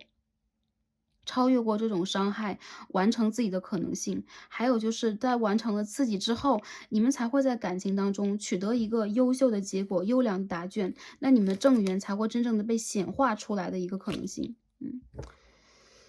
哎呀，我觉得很多人你们遇见这个人了啊，如果他和你都是这种真的是镜像关系，你已经感觉到了。我要对这些朋友讲一下啊，对你们讲一下，他喜欢你没错呀，女生男生都一样，喜欢你没错，但同时我觉得他对你的喜欢是加之以条件的，这个条件有很多时候是自己的情形和状况，外界的情形和状况，以及他不得不去做的某一种选择。对，各种各样的情形一旦出现了，你们这个感情本身就会产生很大的，就是说，就它的负重太大，它有太多的条件了，它就会变得复杂。因此，唯有让你们自己真正的去整理好自己的能量啊，去超越过这个感情的难关，你们才能够真正的成为这个 Queen of Cups and Magician 魔术师的本身。对，还是这句话，如果你们成为了魔术师的本身，就是说你们真正的通过自己的能量去摆平了这一次障碍，去看透了这次障碍，并且你们也整理好了这次障碍的话，你们就真正拥有了这个打开幸福大门的显化你们最终一次感情的或者显化这一次正缘的钥匙啊，所以我觉得这个路有可能有那么一点漫长，但是第二副组牌的朋友，加油啊！这个是你们在这个星球上，我们要先看这张牌 grounding，我们抽到这张 tree，也就是说你们在这个星球上真正的对不在。就是说，在感性里边，在情感这个就是课题里边，太过于情绪化，而是你们真正的会 grounding，用一个成熟的方式来处理你们的感情，这是你们真正的伸展你们的枝叶，然后在这个3D 世界里边去焕发出生机的重要一环。你们两个人就是镜面，我们可以看到这个 tree 这张牌，你们两个人前世就是会非常镜面的，就是说两个灵魂，或者说你们两个人有可能处在不同的灵性空间当中，你们是那种环环相扣的、非常彼此相似的两股能量。因此，你们一旦连接在一起，其实是会影响对方和你的生长状态。你们是连接在一起，你们的生长也是一样的，但同时这种感情其实很难以，就是说完全的让它落地，完全的让它成为一个真正的正缘。如果要成为的话，我们就必须要花一些时间和耐性啊。这两张牌当中，我们都看到了，就是关于这个树的能量，生命之树、灵魂之树以及你们的 DNA。也就是说，有可能在这一世你们遇见的很多问题，包括跟这个人的问题，都是前面一世的延续，或者说是你们必须要去突破和经历的某一个环节。因为我们如何去打破我们的 DNA 和所谓业力的束缚呢？我们就必须要去超越它。超越它的方式，无非就是当我们在重新经历的时候，我们用一个其他的方式来看待，来把这个结给解开。嗯，所以特别鼓励这副组牌的，特别是女生朋友啊，如果你真正在爱的话，你就要勇敢，对，而我们不能一直是用一种依赖的心态，会去向往英雄的心态。我们今天抽到这个神谕卡是 The Hero，对，向往英雄的心态，或者说我是一个要在感情当中成为一个女英雄的心态去对待这个感情，一切都需要平和。那你们就要更加用理性来去经营感情，也经营自己的人生啊。爱对方的同时，我们也要把爱就是说同等的给予我们自己，这样的话才会让这个天平是平衡的。那如果是男生朋友来看这一组的话，对待这一场爱情之路，我觉得你是真正的爱了，但同时你有可能也会觉得自己未必被完全真诚的对待，或者说你自己也会感觉爱会让你很纠结，而非在感情当中一直是幸福的。因为爱本来就是会痛苦啊，我们要大胆去爱。比如说在我们非常青春懵懂的时候，我们开始去尝试爱，我们开始去连接一些人，很多时候我们得到的结果和答案是痛苦的，因为在那个时候有可能我们还未必真正的知道爱的同时，我们去选择爱这件事情本身就要承担有痛苦的风险，所以说这有可能是一件让你感觉到冒险的、突破你安全范围的、突破你舒适圈的事情。但我觉得对方是一个真正有可能是值得你去勇敢一次的人，因此你需要不要让自己太懦弱。这副组牌里边男生的能量，其实你们有的时候会过于的包容迁就，以及你们有的时候会过于的柔软，不愿让自己真正的拿出自主权来。相反，如果你把所有的阳性能量抛给了对方，不管你们是男生女生和什么族群谈恋爱的朋友都一样啊，过多的把这个阳性能量抛给对方，而自己不去做选择，然后不去做任何的整理吧，这种不作为其实也是一种伤害。所以说我觉得第二副组牌的朋友，你们在遇见这个人是为什么？有很多朋友就是听到现在就觉得我还没有遇见这个人，我已经不想遇见了。必须要遇见他，你才能修完感情课。如果我们来了就是要一个圆满的结局的话，我们干嘛要来呢？对吗？我们肯定是要去经历这些东西，这个东西是很饱满的，这当中有对爱恨情仇啊，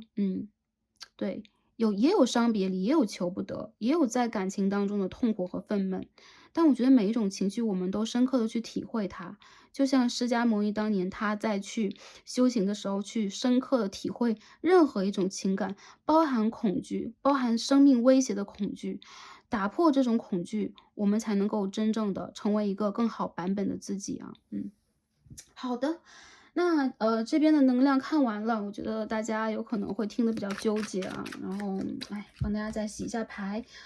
Starcy 每次看牌也是非常希望能够看到最好的能量，最好的爱情。但说实话，我们难道只用那种圆满，我们只用圆满和好的结局啊，happy ending 来去呃就是说定义一段好的感情嘛？有的时候一段好的感情当时是非常痛苦的，但反而它很像是伊甸园当中的蛇，或者说伊甸园当中的智慧之果。我们有可能在这个过程里边，才能够真正的对找寻到我们的真我，找寻到我们的一层智慧，对，和某一种能量啊。虽然说这未必是完全好的，对，这件事情有可能未必都是完全好的，但是这居然是我们选择的人生，我们就必须要去承受、去面对和去把它转换成为一个最好的结果，对吗？我们去洗牌来看一下啊。哟，这个人的能量，好吧 ，Three of Cups。我们再看一下啊，Seven of Wands。很多的朋友，在这个感情里边，如果你还没有进入，没有遇见这个人，他在显化这段感情的原因是，我觉得这个人他其实在情感里边一直有他更想要的、更想追求的东西。所以说，如果你们在面对的是多角恋情的话，我觉得其实他是想要一段正缘的，真正的那个他爱的人出现，他喜爱的人出现，跟他一样的，就是说被他吸引的人出现。但其实呢，被自己同等特质人吸引，偶尔不能说偶尔了，从某一种从某一种程度上来讲，这也是一种自恋，对吧？因为我被跟我差不多人吸引，这难道不是一种自恋吗？所以说呢，我觉得其实这一个人他有的时候会让你觉得对辛苦，但有的时候也会让你觉得感情里边反而会想要拥有一个更好的结果，为此而努力，甘之如饴。我觉得如果现在你们在断联当中，在拉扯当中，你们在奋战的话，就是不管有没有多角恋情，如果你们在拉扯当中在奋战的话，这个人在今年的九月以后，在10到12月之间有可能会给你联系。但是也有部分朋友，有可能你们如果等到那个时候，对方他跟你之间的这个结果和答案还没有的话，你有可能自动自觉的会给这个关系一个答案。也就是说，那个时候你有可能才会进行选择。很多人我觉得你们两个人之间的连结是因为现实条件，比如说异地呀，比如说经济和事业呀，比如说难以攀爬的上升期啊等等。这个我觉得其实确实是你们两个人之间互相喜爱，但同时也有很多不能够和不足以达成的外界条件吧，就是没有办法去支援你们啊，所以我觉得这有可能会让你们稍微心累一点。如果你们现在还没有遇见这个人的话，他有可能在今年的9月以后到年尾之间出现。同时，我觉得其实你们两个人在当时有可能都有自己要去注重的点啊。一部分朋友，如果你们在转职当中的话，这个人有可能会在新的职场当中出现。哎呦，第二副组牌的朋友啊，希望你们可以在这一场感情之旅当中啊，得到你们想要的答案和结果。不管是什么样的，我们全心全意的去爱，全心全意的去付出和显化，这就是一次最美丽的让我们生命闪光的体现。不然，我们作为一个生命体，作为一个3D 世界有主导权的人，对我们还能够去自主决定什么呢？对吗？OK，好的，最后我们看一下最后的神谕卡。那今天我们抽到的是张 Advice， 也就是说，一部分的朋友梦境最近在给你们一些讯号，这个讯号有可能你不知道他在去讲什么，有可能他和你之间的用的方式不一样，所以你看那些符号呀，你看到那些情节呀，比如说你又出现了一些年轻时候、小的时候，儿时的一些伙伴等等，不管什么样的一个方式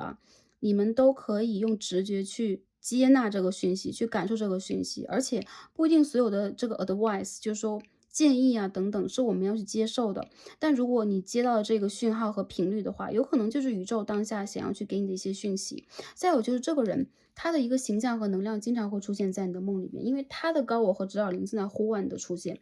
呼唤你的出现是为什么呢？我觉得他在呼唤真爱，他在呼唤那个可以陪他去修课题的人，或者说业力有可能影响着他，让他不得不跟你产生这种连接，你们是根连着根的关系，所以你们怎么可能不遇见彼此呢？你们怎么可能不感应到彼此呢？你们是共生的、共同成长的一个关系，好吗？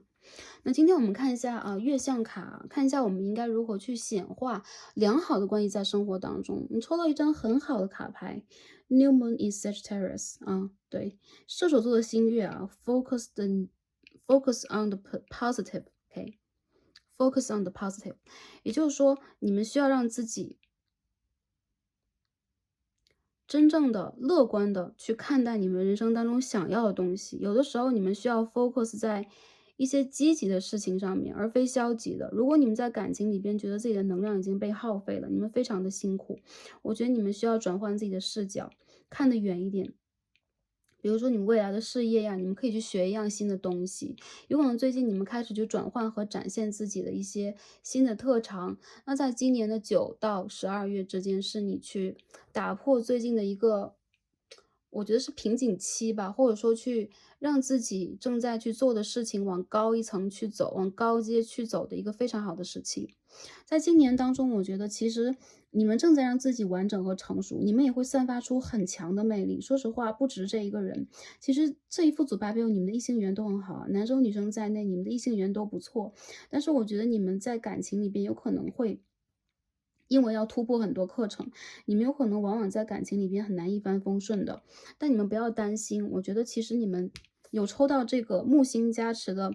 射手星月，也代表了在今年的年尾，射手月12月左右，你们会发现啊，自己在这一段时间的显化和你们的愿望会被一一达成。从现在开始，你们就在每一个新月去列一个愿望清单吧。而且这个副组牌的朋友，你们应该在每个星期四啊，去沐浴一下，或者说你们可以去在安全的情况下，然后点一点这个熏香啊、蜡烛啊等等，把你们身上的负面能量拿走。很多朋友，我觉得你们需要去晒一晒太阳，以及你们需要一些，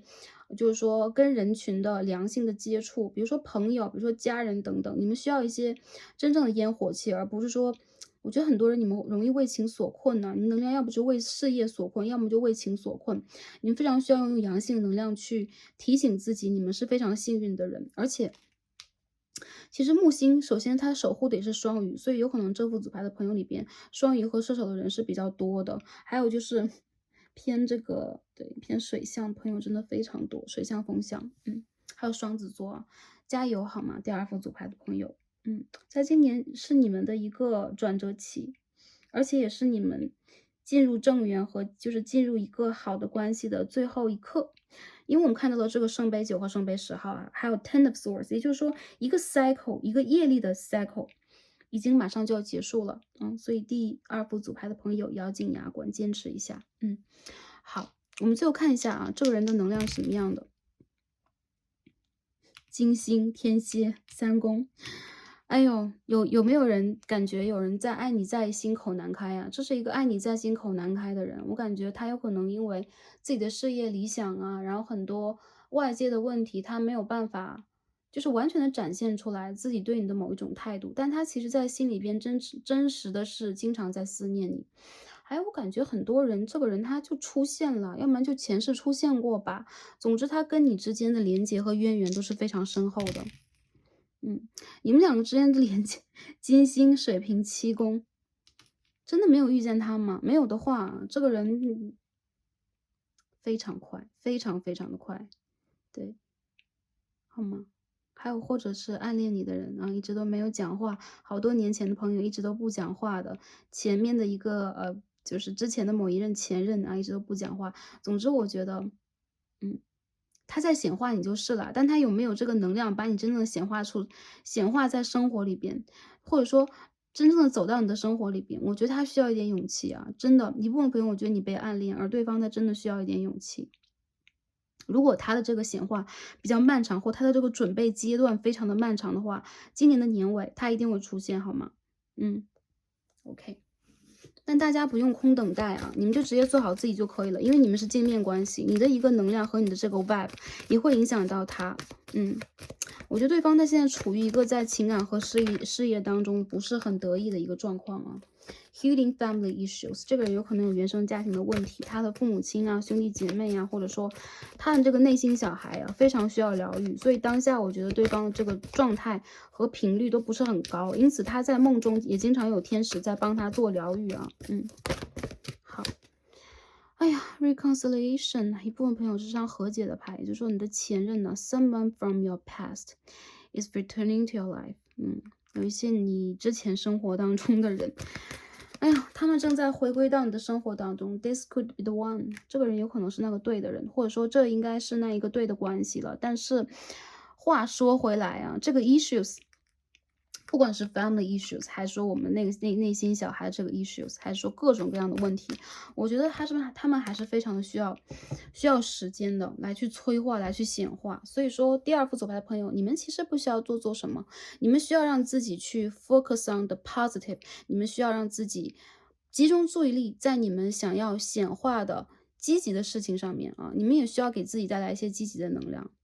然后我觉得宇宙和你们的指导灵会保护你们，然后希望你们在最近的一段时间也都是情绪平稳的，并且你们让自己真正的成为这个魔术师的路上啊，让自己真正成为这个 magician 的路上，你们正在展现出你们真正的一种被封印的能力，或者说在通过一些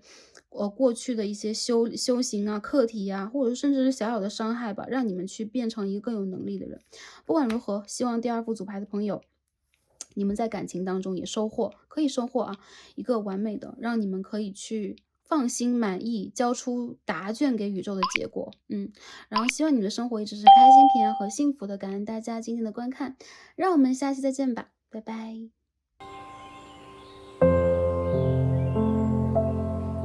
好，选到我们最右边的第3张神谕卡，我们的玫瑰 Adam Rose 的朋友们，让我们一起来开始今天的抽牌。好，第3副组牌的朋友们，我们的神谕卡已经抽好了。今天我们要一起来看的主题呢是倒计时啊，谁正在显化我们的关系，并即将跨入我们的生活？宇宙的建议和指引又是什么样的？那在今天的占卜当中，我们会通过神谕卡和塔罗牌一起来看一下他是谁。然后你们会有什么样的一段关系？如果这当中出现了一些关于课题呀，或者说关于一些细节方面的问题，我们也都会通过塔罗牌帮大家来去确认一下。最后我们也会来看一下宇宙和天使给予我们什么样的建议和指引，希望能够帮助到我们第3副组牌的朋友们。第3副牌的朋友们啊，我感觉这个人的出现很棒啊。Rescue， 他是一个能拯救你的人。那有可能第3副组牌的朋友当下会觉得，哇，我需要拯救吗？有可能我很棒，或者我很强。但在情感当中，我觉得这个人他是一个疗愈者，他知道你需要什么，他有可能通过眼神就能够一眼看到你的内心深处，他知道你的所需是什么样的。我觉得这个人他的灵魂跟你应该是共同体，他有可能是你的 soul mate 或是你的这个 twin flame 就没错了。还有就是你们之间有可能有过一层约定，就是有可能在你最需要他的时候，当你的某一个课题做不下去的时候，他会出现给予你帮助。这个人身上有非常我觉得是非常治愈系的，或者说非常柔和的大天使一般的能量。还有就是这一个人，他懂得你，他不是一个治愈所有人的人，他是一个只懂得你的人。因此，我觉得这种治愈感，这种疗愈也是只为你而存在的。给第3副组牌非常好的一个消息就是，这个人不是一个需要你去付出的人，相反，他是一个会为你付出，而且他是一个会让你感受到这个人世当中啊，这个情感当中原来有非常完美的，或者说美好的，以及可以去期盼的东西。我觉得他的能量他的这个 aura， 他的光芒比较偏向于这个橙色以及粉红色，就是说淡粉色，也就是说他身上既有灵性的光芒，又有这种温暖的、包容的、治愈的东西，它会让你感受到在灵魂的暗夜，或者说人生比较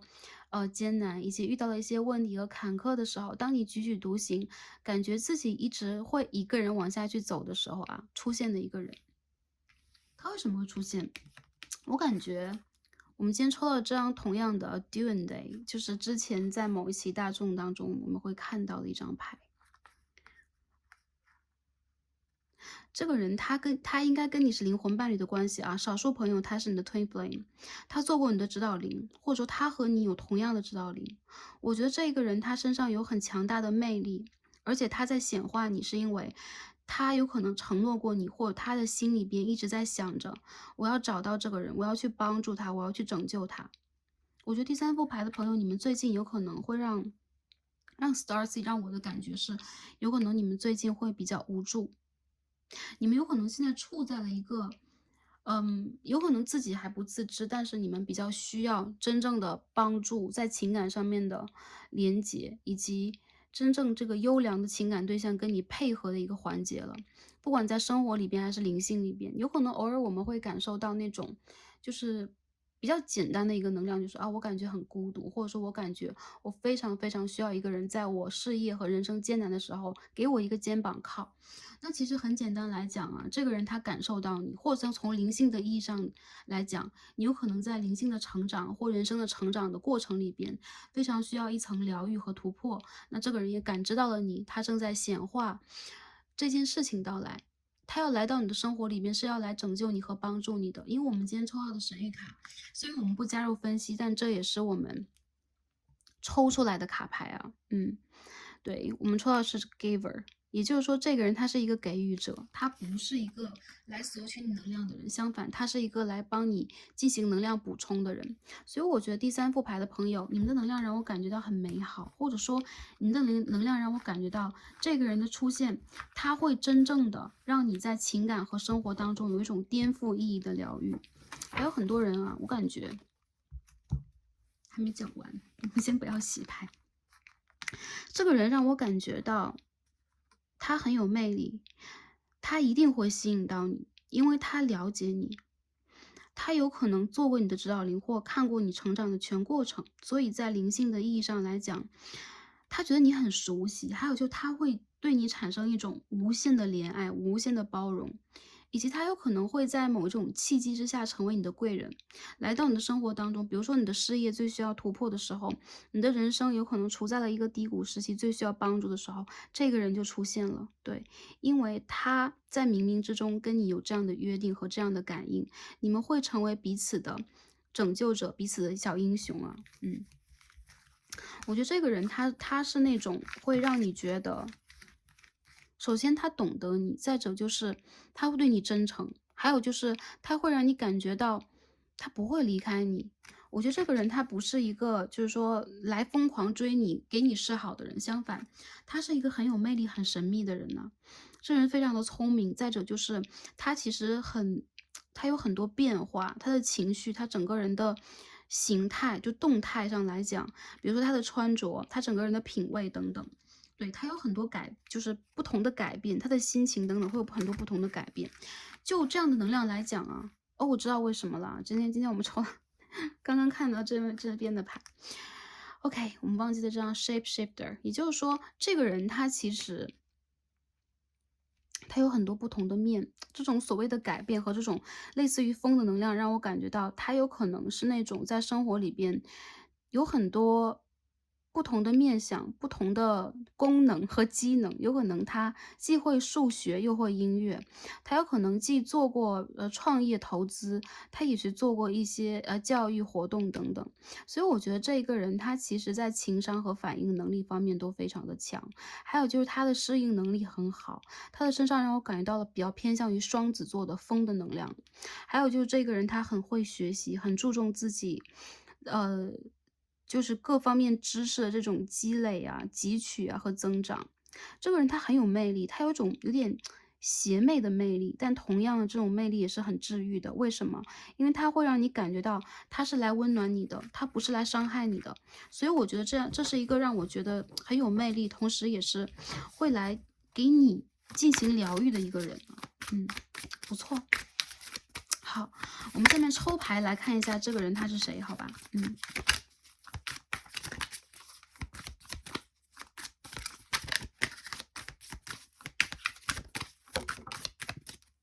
好，第一张牌我们抽到是 Seven of Pentacles in reverse。水星的能量啊，上面是水星之神嘛，很可爱。好，我们继续来看一下。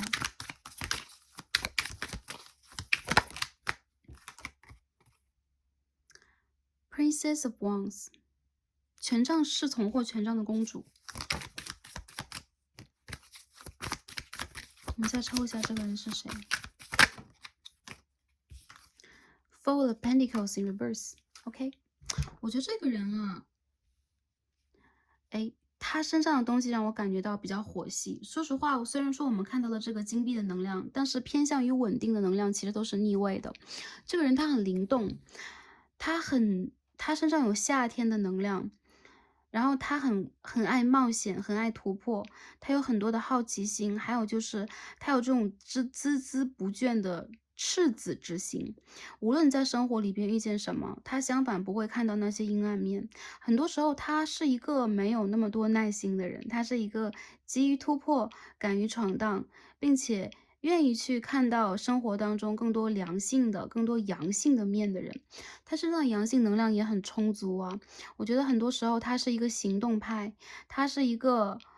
行动大师，可以这样讲啊。就是很多时候他是多动的，在一个地方他坐不住。再者就是他比较喜欢用乐观的方式来看待人生，他不会那么悲观。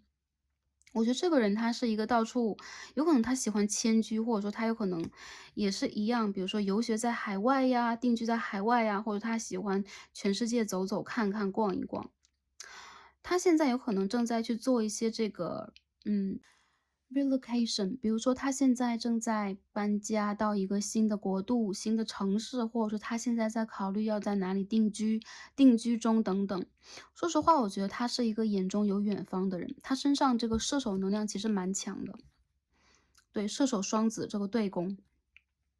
再有就是我觉得这一个人啊，他无论年纪多大，他永远都会拿出一个赤子之心来看待整个的人生和整个的世界，非常的可爱。然后同时呢，他也是那种敢想敢做、不怕失败的人。他这种能量会滋养你，原因其实很明显，对，因为他会让你看到很多积极的、有希望的层面，而且他的人生永远都是那种生如夏花的状态啊，在积极的去绽放。他不会害怕风雨，或者说不会害怕坏的天气、坏的运势、坏的影响，不是因为他有多坚强，而是因为他是一个会用乐观的阳性的心态去看待这个人生的人。无论男生女生，他身上有阳性的能量，而且他会照亮你。他身上我觉得是很明亮的那种气场和气质啊，对。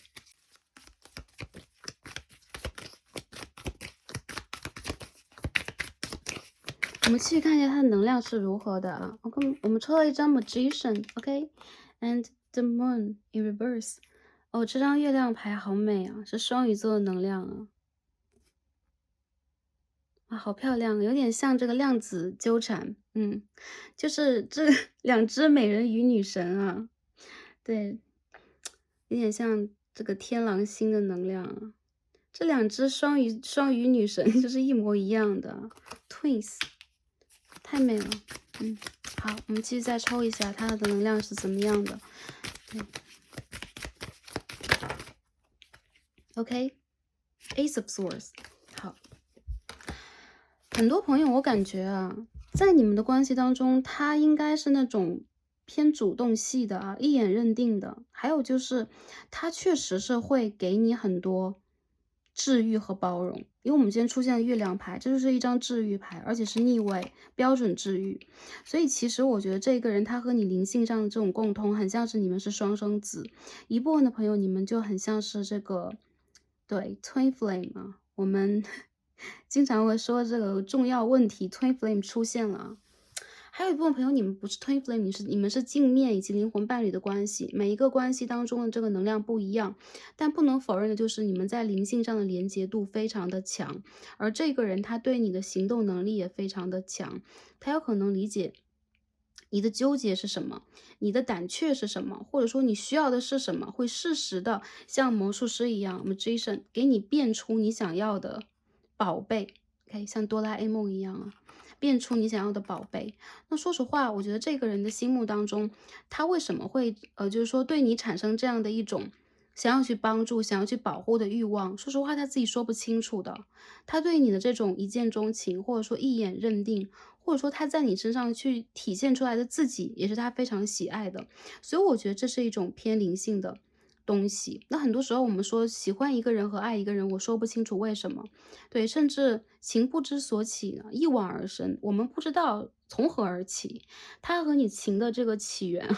我觉得是因为你们两个人 promise，你们之间有过约定和承诺。当新月到来的时候，你们两个人的关系就会往一个新的方向，并且往一个非常柔和的方向去走。这张牌是一个新的 cycle 的开始啊，新的月亮升到天上，我们可以看到啊，一对眷侣啊，正在给予彼此承诺啊，温暖的依偎在一起。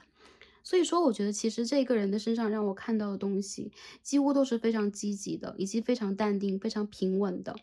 他自己本身有可能不处在一个淡定平稳的状态，但是有可能你啊来看这副组牌的朋友，你们自己有可能身上焕发出来的能量，会让他反而有一种归属感，有一种想要去付出、想要去保护、想要去给予的东西啊。Ace of Swords，这是一种认定，这是一种，比如说我要交答卷的一种状态。我觉得这个人他有可能在遇见你之后，更加的会确定自己的人生当中要什么，他要去哪里，他要往哪里去走。所以你也给了他很多很多，力量，或者说给了他一个非常明确的信号灯塔，让他往这个方向去迈进他的人生。这个人他很聪明，他也有可能有很多方法和方式去解决问题，但是他有可能唯独缺少的就是像你身上这一种能够给他固定能量的东西，所以有可能他在你的身上会找寻到自己可以发力的点在哪里，比如他的人生、他的感情可以在哪里边去入手吧，或者从哪里他可以往前去坚持和维护一段感情。有可能之前他在感情当中未必真正的定下来过，或者说他对于一个人的耐心总是有限，但是相反他对你嘛，反而会产生出一种我不会焦躁，然后我不会不耐烦，我不会不开心那种感受。因为他看到你开心，他就是开心的，你们两个人就是彼此的一个镜子。还有我觉得你们两个人有可能就是你们的连接和约定有可能真的是在星星上的，一部分的朋友你们就是 star seeds，你们有可能是星际种子。所以说你们的这种莫名其妙的渊源，没有任何的原因。之前有可能我们看一些其他的组牌，或者说我们在其他的占卜当中会聊一些业力方面的问题。你们两个人不是因为业力，不是因为谁要还债，谁要讨债，才会产生这种互相依偎、互相给予，或者说单方面给予和依偎的一个能量啊。你们两个人之间这种能量来源于天然的，你们就是这样配合的一对。还有就是他对你产生出来这种爱的发心，我觉得是不是因为任何利益方面的，而是这种单纯的，我就是觉得这一个人，我想保护他，我想爱他，我觉得他怎么样，在我眼中都很可爱。对，这样的一个能量，所以我觉得这副牌的朋友啊，你们大可以让自己放心去参与到这段感情当中，或者说进入这段感情，因为我觉得这个人他不会伤害你，有可能他的一些不稳定的性格和性情吧，多多少少会让你在前期以及进入感情之前有一种顾虑或担忧。但我们今天抽到这个月亮牌的逆位，代表了他会用自己的实际行动告诉你啊，我可以让你相信我，你可以依赖我，对，你可以指望我，对吗？对，You can count on me。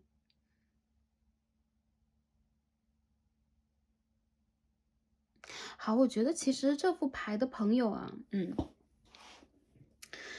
这个人他现在有可能在远方，如果你没遇见他的话，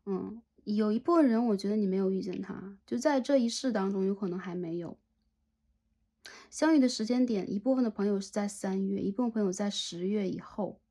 今年的2个时间段。那如果在3月左右的话，你可能已经刚刚遇见了。还有一部分的朋友，如果他已经出现在你的生活里边，你通过这个牌一眼认出就是他，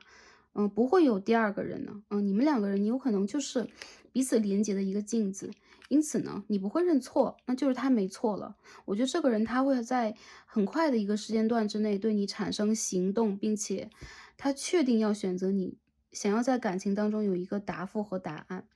Promise 不一定说像第一副牌里边那种我要就是完全我就要进入下一个阶段和家庭了，但我觉得这个人他会给予你承诺的。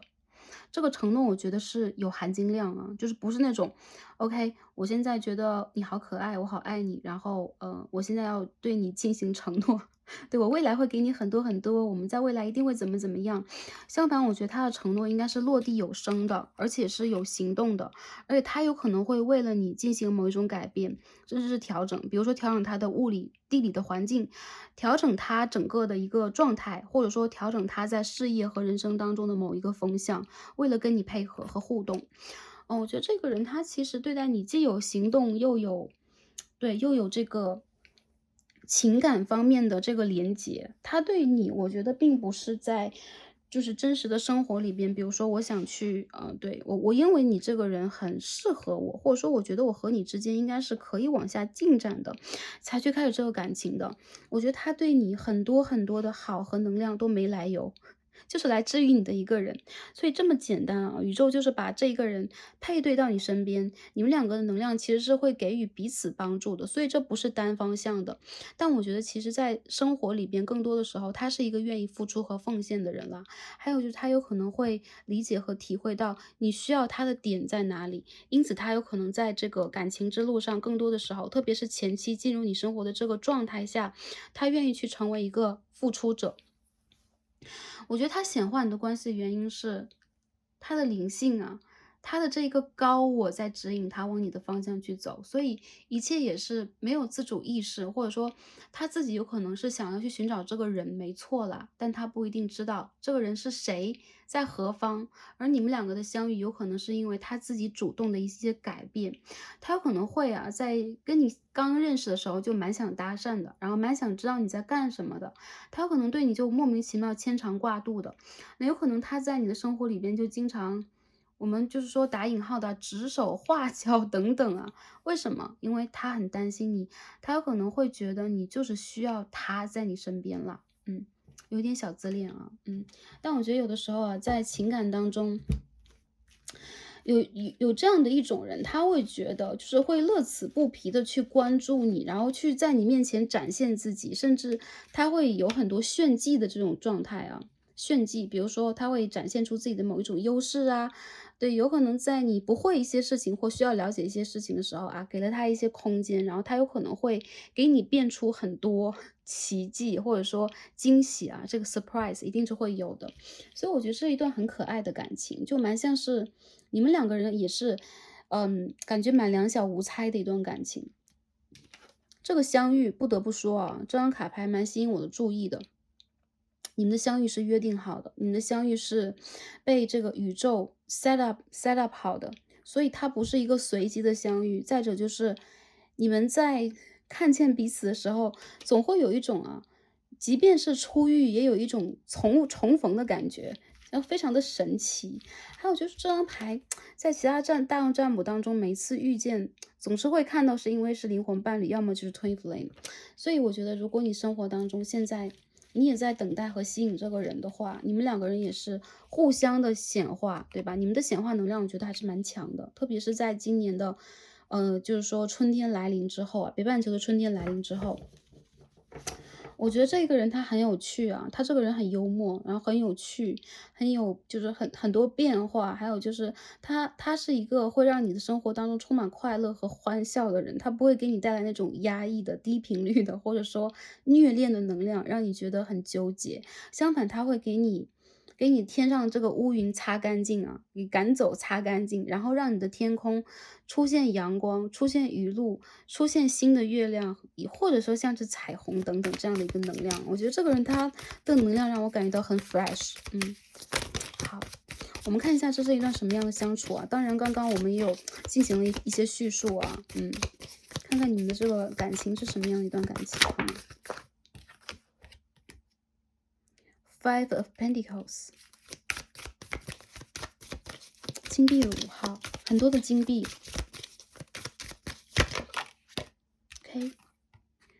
Prince of Wands， 又是火象的能量啊，权杖骑士。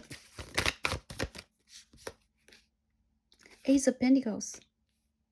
好的，这个牌的朋友，你们可以期待这个人是你的正缘，而且这一个人他和你很多人让我觉得应该还没遇见啊，应该是初遇。如果是前任的话，应该是重新开始的能量，因为有2张1号牌，Ace of Swords and Ace of Pentacles。你们的关系我觉得比较好的、比较吉祥的时间段，在今年的10到12月之间。从天平月到射手月之间，你们的关系有可能进展的是比较好的。这个牌的朋友让我感觉到啊，你们两个火象都很强，还有一部分朋友就是土象，土象配火象的能量是有的啊，所以你们的关系既脚踏实地，又有很多欢乐。然后你们两个人有可能会相约去旅行啊，然后去做很多事情。一部分的朋友，你们确实是有现实的阻碍，或者说经济方面的阻碍，比如说你们现在在2个地方，或者说你们现在各自要忙自己的事业，甚至有一部分的人有可能他或你处在一个事业和工作的瓶颈期，还有刚毕业的朋友在找工作等等都比较辛苦。但我觉得其实你们两个人啊，有可能会很同步就是说有可能同步的，你们就会去完成人生的某个阶段。比如说一些人，我刚刚毕业找工作，那这个人有可能在换工作，或者说你们就差不多在一个同样的时间点之内在做同样的事情。你们两个人其实是灵性上的双生子啊。我们说双生子有可能会想到的是双生火焰，还有部分朋友，我觉得你们两个人是灵性的伴侣。那这个伴侣有可能跟灵魂伴侣相关，有可能是跟现世伴侣相关。你们的关系是可以修成正果的，有 Ace of Pentacles， 也就是说你们的关系一定会好好开始。比如说你们会承诺，或者说你们会愿意进入关系的下一个阶段。比如说我要成为你的感情对象，男女朋友，或者说男朋友、女朋友，或者说你们在关系当中也会出现这种很相辅相成的能量。比如说我们约定好一起突破某一个事业的瓶颈、生活的瓶颈，然后我们走到一起去，甚至你们会为了彼此去迁居等等啊。在这个关系里边，你们两个人实在是太相似了。我们可以看到权杖的公主和权杖的王子，不管你们是什么样的星座，有可能是这个金币的公主、金币的王子，也都是有可能的。但无论怎么样，其实我觉得这确实是一段治愈的关系。这种治愈是会让你感觉到啊，我的人生出现了新的篇章。新的希望和新的可能性，不会让我流离失所，同时也会让我带着希望去生活下去。还有就是你们的关系是长线的关系，很多人我觉得这个关系它不是一个，比如说谈着一段，然后再比如说断断续续啊，或者说偶尔断联呢，或者说虐恋呢，第三者，我觉得你们两个人就会，非常坚决的选择彼此。再有就是在选择彼此之后，你们两个人就会把这个感情推到一个长久交往，甚至是开花结果的一个状态里边。所以说我觉得第三副组牌的朋友啊，调整一下这个 camera，第三副组牌的朋友啊，你的就是拯救你的这个救世者来了，拯救你的人来了，还有就是他是你的灵性上的伴侣，对，无论在修行什么的人，你们有可能这个关系可以好好的修成正果。你们两个人有很多事情是同步的，包括你们的状态，你的情感状态。比如说之前你们谈过恋爱，然后你们在什么时候分手了，我觉得对方也是，应该不会有这种嘈杂着第三者的能量，但你们多多少少也会有一些阻碍，阻碍是来自金币啊。这个 Pentacle 啊，就是说所有的这个金币的牌让我感觉到，而且是在四角上，大家有没有感觉到这个牌就是它的布局很神奇啊？也就是说，其实你们的阻碍需要你们真正的用你们的魔术师能量去打破，自己打破自己的，但是你们的能量同时也相辅相成的，有可能你们会同步或者前后脚的去完成自己人生当中的某一个阶段。你们都是探索者，你们都是非常有勇气的人，还有就是你们是会创造人生和将来的人。所以我觉得其实在遇见这个人之后，你反而也会拿出你真正的阳性的能量，去选择坚定，选择挑战，选择勇敢，因为他会给你无限的勇气，你也会给他，好吗？可以，很美好啊，第三副组牌的朋友，相比之前的能量轻松了不少。好的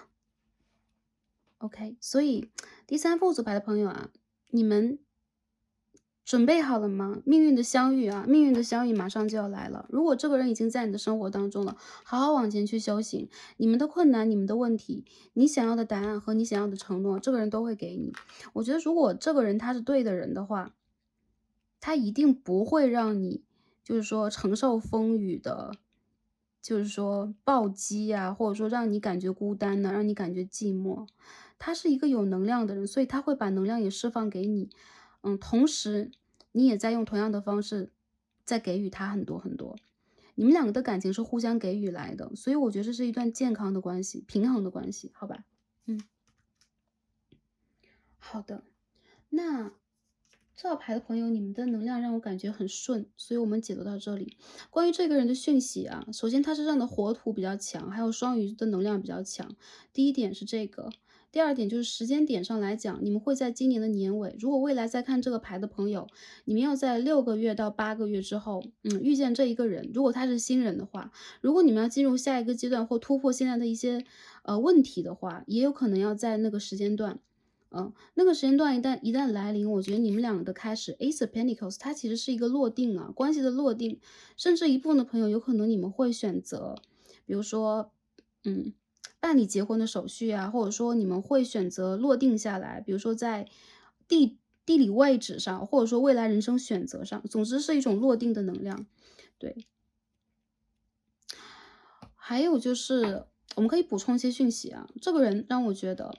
他是一个多变又富有魅力的人，他是一个很有层次的人。再有就是他有可能会有很多不同的想法，经常在脑海当中，有可能在遇见你的当下，他未必能够完全的稳定。而你们两个人在这一方面反而是互补的。如果在这个盘当中，星盘当中，土象比较强的一部分的朋友，你遇见了这个人的话，你会让他变得更容易落定下来。不会去经常改变自己，甚至他在行程上啊，他有可能，比如说他这一个星期说未来的3个月我想去某某国家，那过2天他又会说未来3个月我有可能想要去在工作上做一个突破，他可能经常会改变自己的某一种想法，或者说这周末你有什么安排吗？他有可能前2天会跟你讲，我有可能想去某某公园，第二天他又会说，其实我觉得钓鱼蛮有趣的，我去钓鱼吧。他有些想法很随性，但我觉得遇见你之后，他会真正的变得稳定，这也是一种成熟啊，在性格上的，在这个 personality，他的人格上的一种成熟。当然了，他得在等那个成熟的时间。有的时候啊，就是不管男生女生，我觉得拿出内心小孩生活是一件很幸福的事情。那有可能他从小到大，他经历了一些就是说不同的人事物，比如说他经历过就出去游学呀，然后他有可能寄宿在其他的家庭当中啊，或者说他有可能从小跟其他的长辈一起长大，比如说父母以外的，有可能经常会搬家等等，有可能他转过几次学，或换过他的那个专业等等，所以他的整个人的这个思想意识建立的这个基础地基，就不是那种完全稳定的状态，甚至他有这种一部分的朋友，如果你在海外生活的话，或者说你现在在看这个人，他有可能在其他的城市，就是跟你的文化背景完全不一样的，那他有可能是其他国家和文化背景的人，这都有可能啊，这种跨国的这种姻缘也会出现在这一组里边。所以它有很多不同的面。好的方面就是它很有趣，但它其实有的时候也会让人感觉到极其的不稳定啊，或者说它有的时候会让人感觉到过于圆滑。见人就说人话，见鬼就说鬼话，有这样的一个能量啊，但没关系，我觉得这是他的一个聪明的点，他知道用什么样的方式去生存和生活，在3D 世界上应该如何去扎根，好吗？OK，这是一层补充。好，那我们现在来看一下吧，就是我觉得补充的这个点呢，其实并不是说很多，因为我觉得其实应该差不多。但是依照前面2副牌，我们也抽一下啊，Six of Cups，也抽一下关于补充方面的能量。OK，牌掉出去了，我们去捡一下。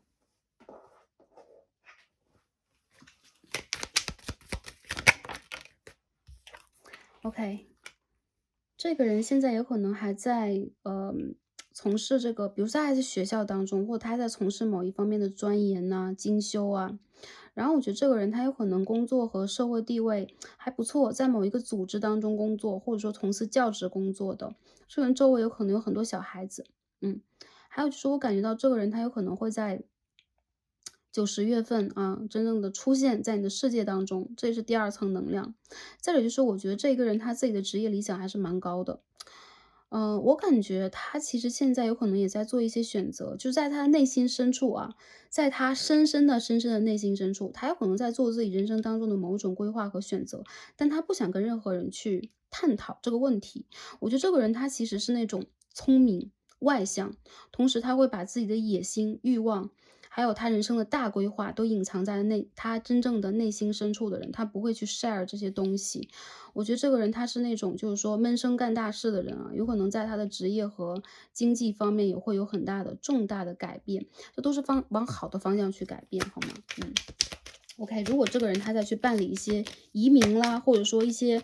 出国啊，或者说生活当中，比如他要办理一些事务，不管什么样的事务的话，我觉得这个人他会把这件事情办好，这会影响到他未来的人生的某一个方向。不过我觉得这也跟你有关啊，我觉得这个牌的朋友他这个隐藏讯息就是他正在让自己变得稳定、成熟，以及去把握自己的人生方向，不像他的外表，就不是他外表那么。我觉得是自由、活跃，或者说发散啊，好，我们看一下他的能量。月亮的水瓶的3宫 ，OK， 这个人他是一个喜欢柏拉图恋爱的人，他是一个注重感觉的人，那他是一个注重自己空间的人，还有就是他有可能在感情当中比较偏向于这种去学习、探索，也很有乐观精神。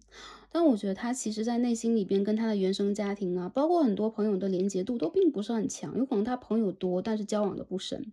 我觉得这个人他其实很会学习，而且他有自己的这个人生哲学啊，他有自己的 philosophy， 很有趣的一个人。好，你们的能量 OK， 不错啊，金星、母羊3宫 OK， 一拍即合的恋爱，而且你们的恋爱，很多人你们通过网络谈恋爱的话，你们就会打很多简讯给对方，还有就是你们两个人是就不会吝啬于表达的那种，有可能你们两个人的见面等等有一点点难度，或者说，推进这个关系吧，有可能你们在前期就需要很多沟通，但沟通的能量让我感觉到，其实这也是一个小小的积累啊，好，很可爱。第3副左牌的朋友，我喜欢你的能量。好，最后我们看一下这个，今天抽到这个月相卡，我们先看月相卡。OK，我们今天抽到一张 Last Quarter Moon in Capricorn。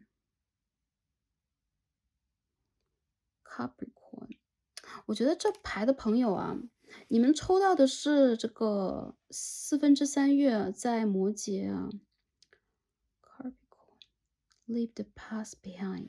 你们需要放下前任了。我看到很多人，你们好像在等前任，所以你们听到这个讯息就感觉到，怎么不是他？我抽错组牌了吗？还是说，不准确？首先，如果这个能量啊，多少对应到你们，你们听到现在，我感觉应该是给你们的讯息。还有一部分朋友，你们需要把自己之前那种人生重担、人生责任、情感当中的drama，还有就是学的那些课程，把它的精华吸收在自己的身上，就是你们变得坚强和智慧就可以了。其他的是你们需要把那个过去留在过去。3/4的摩羯马上就会到水瓶月，对吧？水瓶的新月，对吧？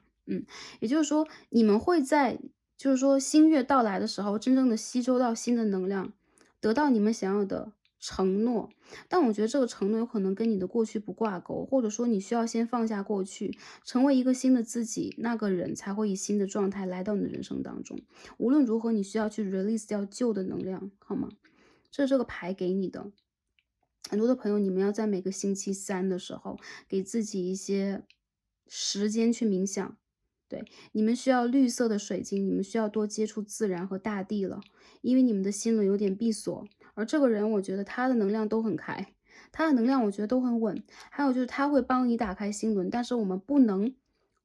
只是在期待这个人，如果他不出现呢？如果他出现的晚了呢？我们到底要等到什么时候？你们需要让自己先打开心，对，打开你们的心轮，然后做出一个 ready 的状态，这也会让你们的事业和人生都出现一个更好的调整，好吧？好的，我们最后抽一下啊，这个天使卡首先出现了一张 engagement， 这就是 Ace of Pentacles。一部分的朋友，今年的年尾或者说今年的秋天，你们会有好事降临啊。也就是说，我感觉第3副组牌的朋友啊，天呐，这个牌掉出去了，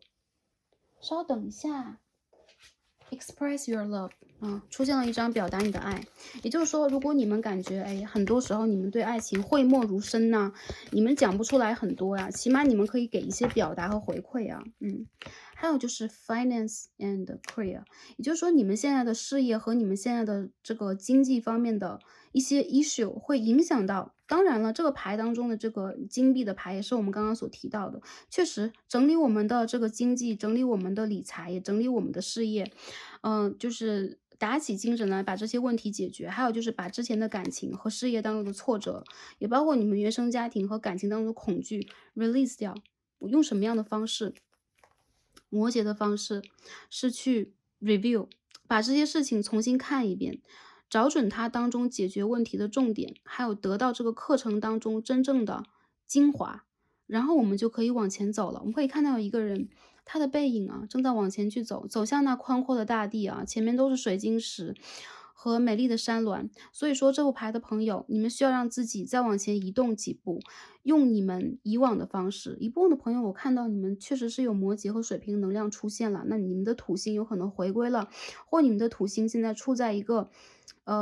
把你们压住的状态。这个是给你们课题的，而且也是让你们在这个领域有所成长的。它并不是厄运或者说不好的运气，相反，我觉得土星重有很多时候会给予我们更多的课程，让我们在年少轻狂的时候更多学一些课，去大量补课。所以其实现在大家所遇见的一些问题，也包括经济上的问题，我觉得它